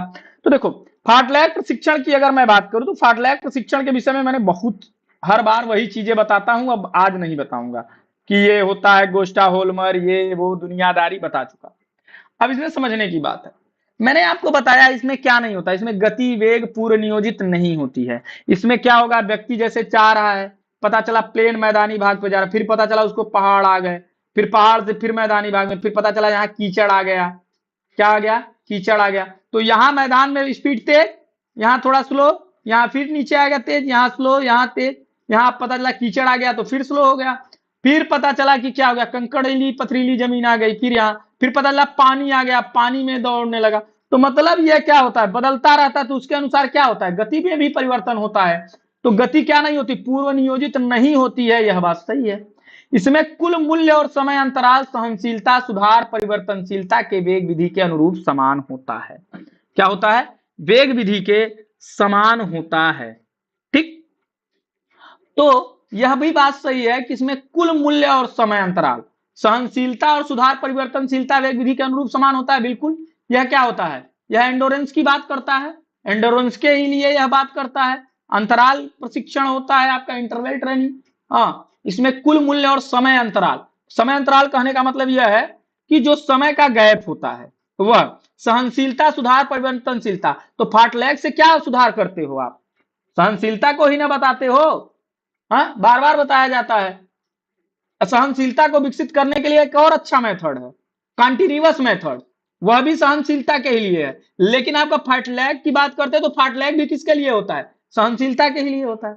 इसमें क्या होता है, प्रशिक्षण के दौरान हृदय गति परिवर्तनशीलता 120 से 140 धड़कन प्रति मिनट रहती है। ऐसा नहीं है भाई 120 से 140 धड़कन प्रति मिनट नहीं होती है कि गति परिवर्तनशील होता है जब 120 से 140 होगा तभी, ऐसा कुछ नहीं है। इसमें गति का परिवर्तन जो है, हृदय गति परिवर्तनशीलता जो है वह केवल 120 से 140 में। पता चला किसी का मैक्सिमम हार्ट रेट कितना है, किसी का मैक्सिमम हार्ट रेट पता चला 160 170 180 है, तो उसका भी 140 थोड़ी ना रहेगा, मैक्सिमम हार्ट रेट तक ना जाना जाएगा। तो वही होता है कि प्रशिक्षण के दौरान हृदय गति में परिवर्तनशीलता 120 से 140 धड़कन प्रति मिनट नहीं भाई, 160 भी हो सकता है, 170 भी हो सकता है, 180 भी हो सकता है। मैक्सिमम किसका कितना है, वह बात करता है। तो यह बात क्या है, गलत है, यह सही है। फिर क्या कह रहा है, खिलाड़ी प्रशिक्षण के दौरान स्वतः अपनी गति, मैदान, वातावरण में अनुभूति, बिल्कुल बात सही, जैसा वातावरण रहेगा, जैसा मैदान होगा, उन सब चीजों की अगर थक गया तो उसके हिसाब से अपना क्या करता है, गति परिवर्तित करता रहता है। तो याद रखना, तो यह भी बात क्या है, सही है। तो 1, 2 और 4 सही है। क्या होगा, 1, 2 और 4 सही है। कौन सा कथन सही नहीं है, तो आंसर नंबर 3 हो जाएगा। क्या है, कौन सा सही नहीं है, तो कौन सा सही नहीं है, तो आप क्या बताओगे, आंसर नंबर, आंसर नंबर 3। लचीलापन बढ़ाने के लिए निम्नलिखित में से कौन सी विधि प्रोप्रियोसेप्टिव न्यूरोमस्कुलर फैसिलेशन विधि पर आधारित होती है? Post isometric stretch Vidhi, slow stretch and hold Vidhi, ballistic Vidhi, passive लचीलापन विधि, बताओ क्या होगा।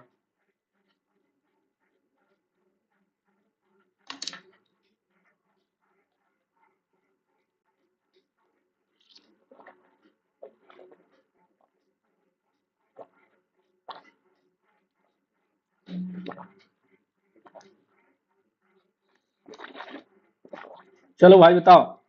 तो ये तो आप जानते हो, slow and stretch hold method को क्या कहते हैं, इसको स्टैटिक भी बोलते हैं।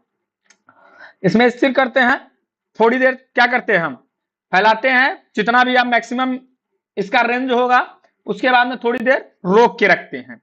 बेलास्टिक विधि बताया था लय के साथ।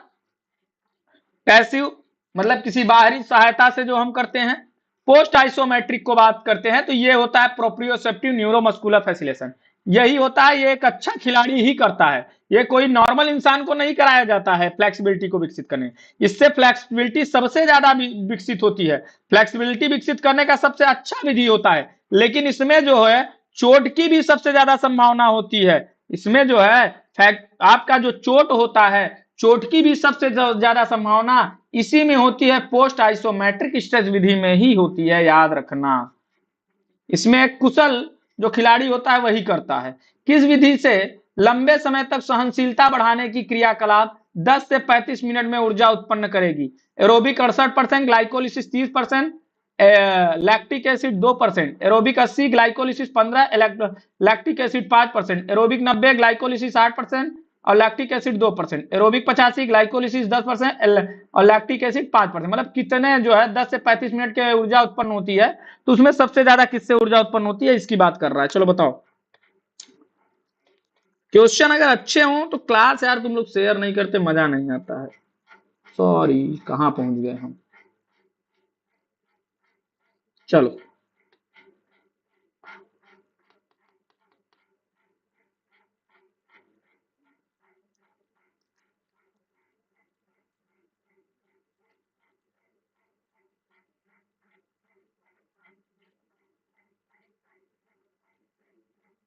देखो, पहली बात तो क्या कह रहा है, ऐसे समझो, लैक्टिक एसिड से जो ऊर्जा मिलती है वह कम मिलती है। यहां 5% है तो यह तो पहले ही कट जाएगा, 5% बहुत होता है, ठीक है ना।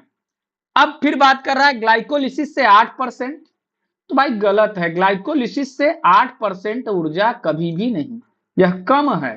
ग्लाइकोलिसिस से 10% यह भी कम है, ग्लाइकोलिसिस से ही तो ऊर्जा निकलती है, तो जाहिर सी बात है यह भी कम हो गया। ग्लाइकोलिसिस से जो ऊर्जा आती है वह आती है कम से कम 30%, और एरोबिक फिर 68%, तो जाहिर सी बात है सबसे ज्यादा ग्लाइकोलिसिस से ऊर्जा, और ग्लाइकोलिसिस यही है 30%, तो जाहिर सी बात है जिसमें सबसे ज्यादा ग्लाइकोलिसिस होगा वही आप कर लेते हो। ये सब क्वेश्चन जानते हो कैसे हैं, ये सब क्वेश्चन तुम्हारे दिमाग से खेलता है, इन सब क्वेश्चन को याद रहे चाहे ना रहे, एलिमिनेशन मेथड इसमें लगाया जाता है। ऐसे क्वेश्चंस को करने के लिए आप एलिमिनेशन मेथड लगाएंगे।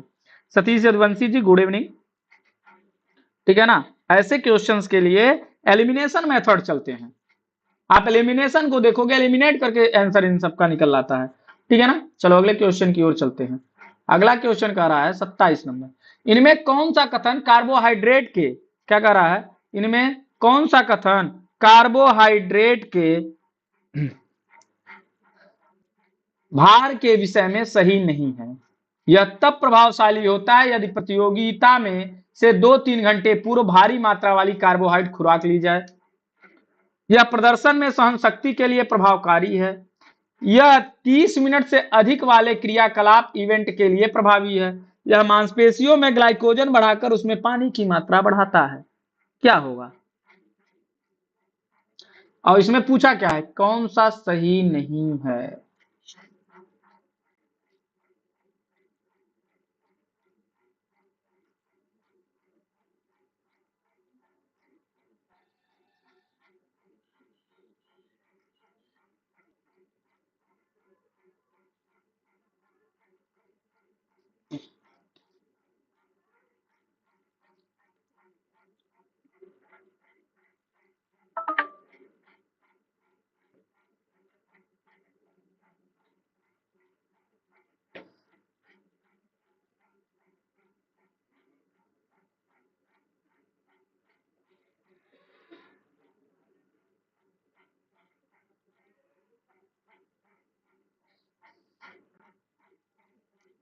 तो देखो, यह प्रभावशाली होता है यदि प्रतियोगिता से 2-3 घंटे पूर्व भारी मात्रा वाली कार्बोहाइड्रेट खुराक ली जाए। ना भैया, भारी मात्रा वाली कार्बोहाइड्रेट प्रतियोगिता से 2-3 घंटा पहले नहीं लिया जाता है।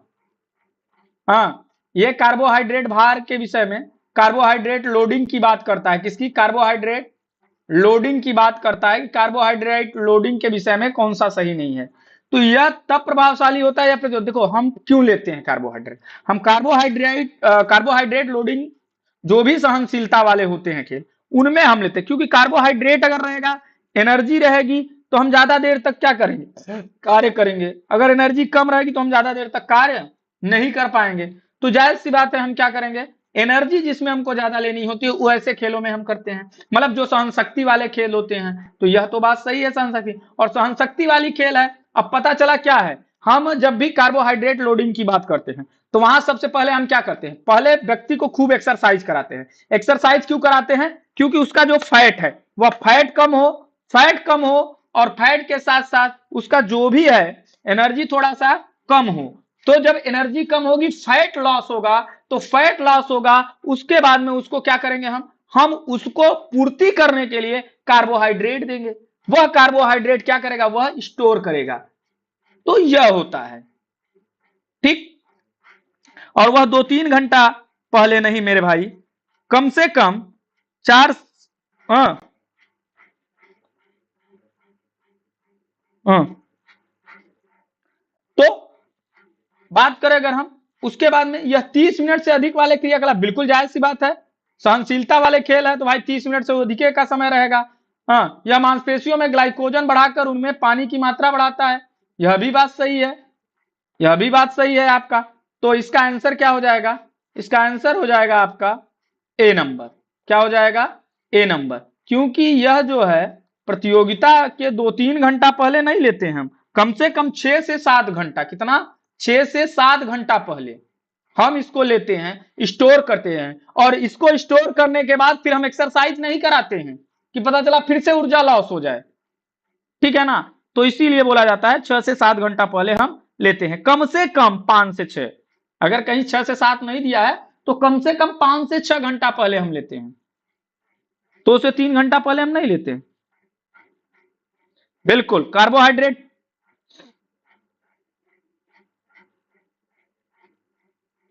चलो निम्नलिखित निम्नलिखित होना चाहिए, निम्नलिखित लिखत लिख दिया। निम्नलिखित 4 प्रत्ययों में से किसके द्वारा समूह गतिशीलता विकसित की जाती है? प्रदर्शन गतिशीलता, झंझावत अनुकूलन, झंझावत गतिशीलता, संरचना। भाई इसको तुम पढ़ोगे तो बेहोश हो जाओगे। जो हिंदी है मैं इंग्लिश पढ़ देता हूँ भाई, इंग्लिश लिख देता हूँ इसका, क्योंकि इसका जो क्वेश्चन है ना वह गजब का क्वेश्चन है। हाँ, इसका मैं आप लोगों को इंग्लिश लिख देता हूं। तो इंग्लिश है परफॉर्मिंग, प्रदर्शन का होता है परफॉर्मिंग, उसके बाद में डायनेमिज्म, गतिशीलता का क्या होता है? डायनेमिज्म। और स्टॉर्मिंग, झंझावत का स्टॉर्मिंग, स्टॉर्मिंग। और अनुकूलन का क्या होगा? कन्फोरेशन। क्या होगा? Conform, sorry, and conforming, and conforming. यहां एडॉप्टेशन नहीं होगा, यही समस्या हो जाती है। फिर क्या है? आपका झंझावत मतलब स्ट्रीमिंग, सॉरी स्टॉर्मिंग, एंड क्या कह रहा है, dynamism, for forming and performance. ठीक, समझना मतलब फॉर्मिंग, फिर क्या है फॉर्मिंग, स्ट्रीमिंग, स्टॉर्मिंग, इसके अलावा कन्फॉर्मिंग, और उसके बाद में क्या होता है आपका परफॉर्मिंग। फिर क्या होगा dynamism, storming, forming and conforming. मैंने आपको ये बता दिया। अब आप लोग इसका आंसर दीजिए क्या होगा, इंग्लिश में मैंने बता दिया।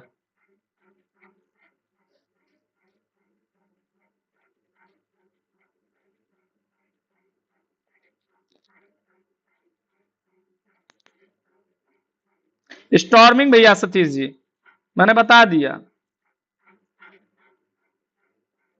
देखो, अगर मैं आपको बात करूं तो 5 स्टेज होते हैं डेवलपमेंट के, क्या होता है 5 स्टेज होता है। और ये जो 5 स्टेज होते हैं, पहला होता है फॉर्मिंग,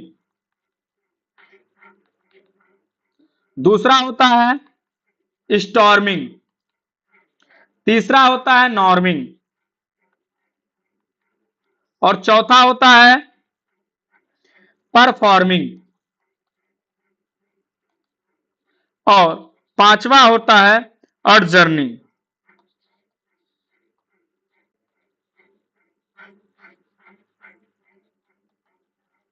ठीक, ये जो फॉर्मिंग है, फॉर्मिंग मतलब क्या होता है, ये जो मेंबर्स होते हैं वो एक दूसरे को क्या करते हैं ना, जानते हैं, उनके विषय में समझते हैं, चीजों को बनाते हैं, रूल जो होता है, ग्राउंड जो होता है उसको जानते हैं।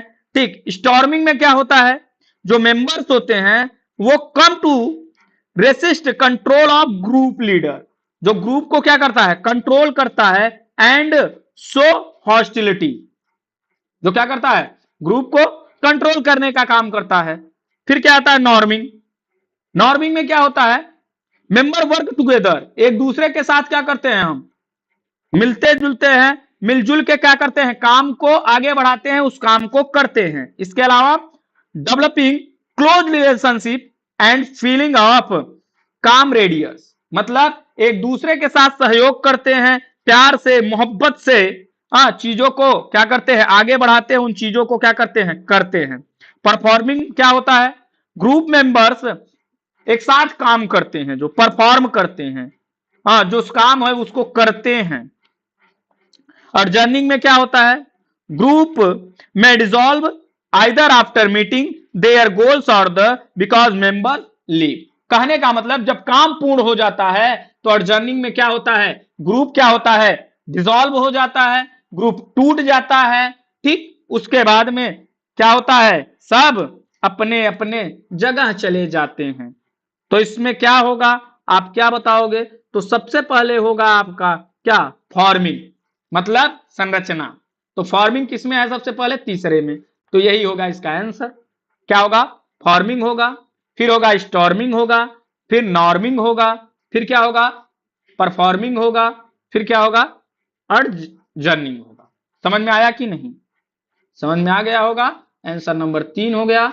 चलो अगले 29 नंबर क्वेश्चन, इनमें से कौन सा एक अच्छे नेता के गुण है, अच्छे नेता के क्या गुण है जल्दी से बताओ। संबंधता निर्माण, दूसरों को प्रेरित करना, समूह का प्रतिनिधित्व करना, अधिनायक सा व्यवहार करना, दूसरे के कार्यों का मूल्यांकन करना। बताओ।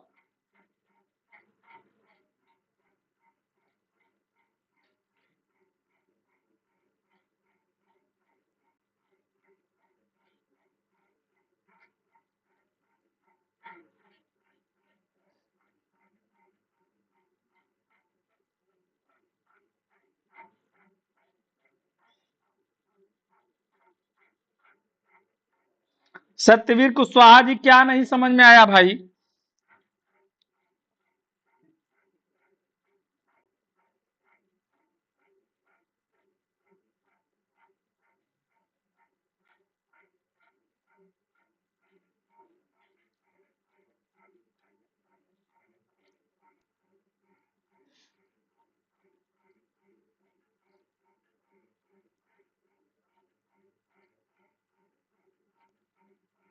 चलो इनमें से कौन एक अच्छे नेता के गुण हैं? अच्छे नेता के गुण भाई क्या है? संबंधता का निर्माण, बिल्कुल भाई, संबंध बनाए रखो भाई। आदमी कहता है ना, एक चीज देखोगे इस नेता से, याद रखो अपने वाले नेता का। ये लीडर की बात कर रहा है, लीडरशिप की बात कर रहा है। आप सीधे सीधे चुनाव का अपने गांव में जो आपके क्या होता है, जो आप लोगों के गांव में क्या होते हैं, ये जो क्या कहते हैं नेताजी होते हैं, अगर उनकी बात करें तो नेताजी आते हैं हाथ जोड़ के क्या कहते हैं, भैया हम आप ही के हैं, संबंध बनाए रखे। तो नेताओं में संबंध की बात, दूसरे को प्रेरित करना, बिल्कुल बात सही है। नेता इतना प्रेरित करते हैं, हमेशा देखोगे नेता जो है अपने बेटे को कभी नहीं आगे ले आएगा। लट्ठी डंडा खाना होगा तो नेतवा पीछे रहेगा और तुमको आगे कर देगा। 25 लठ पुलिस तुमको मारेगी, नेताजी पीछे से पोलो ले लिए भाग गए घर, ये कंडीशन आती है। कई नेताओं को मार खाते देखा है, किसी भी बड़े नेता को बताओ। अखिलेश यादव कभी धरना देने बैठे हैं? ये बताओ। मोदी जी कहीं धरना देने बैठे हैं? योगी जी कहीं धरना देने बैठे हैं? कोई बैठा है बताओ? धरना देने कौन बैठता है? जो छोटे मोटे लोग होते हैं उसके कार्यकर्ता। लाठी कौन खाता है? कार्यकर्ता। तो वही बात है, दूसरों को प्रेरित करना, समूह का प्रतिनिधित्व करना। बिल्कुल बात सही है भाई, समूह का प्रतिनिधित्व करते हैं भाई नेता जी है।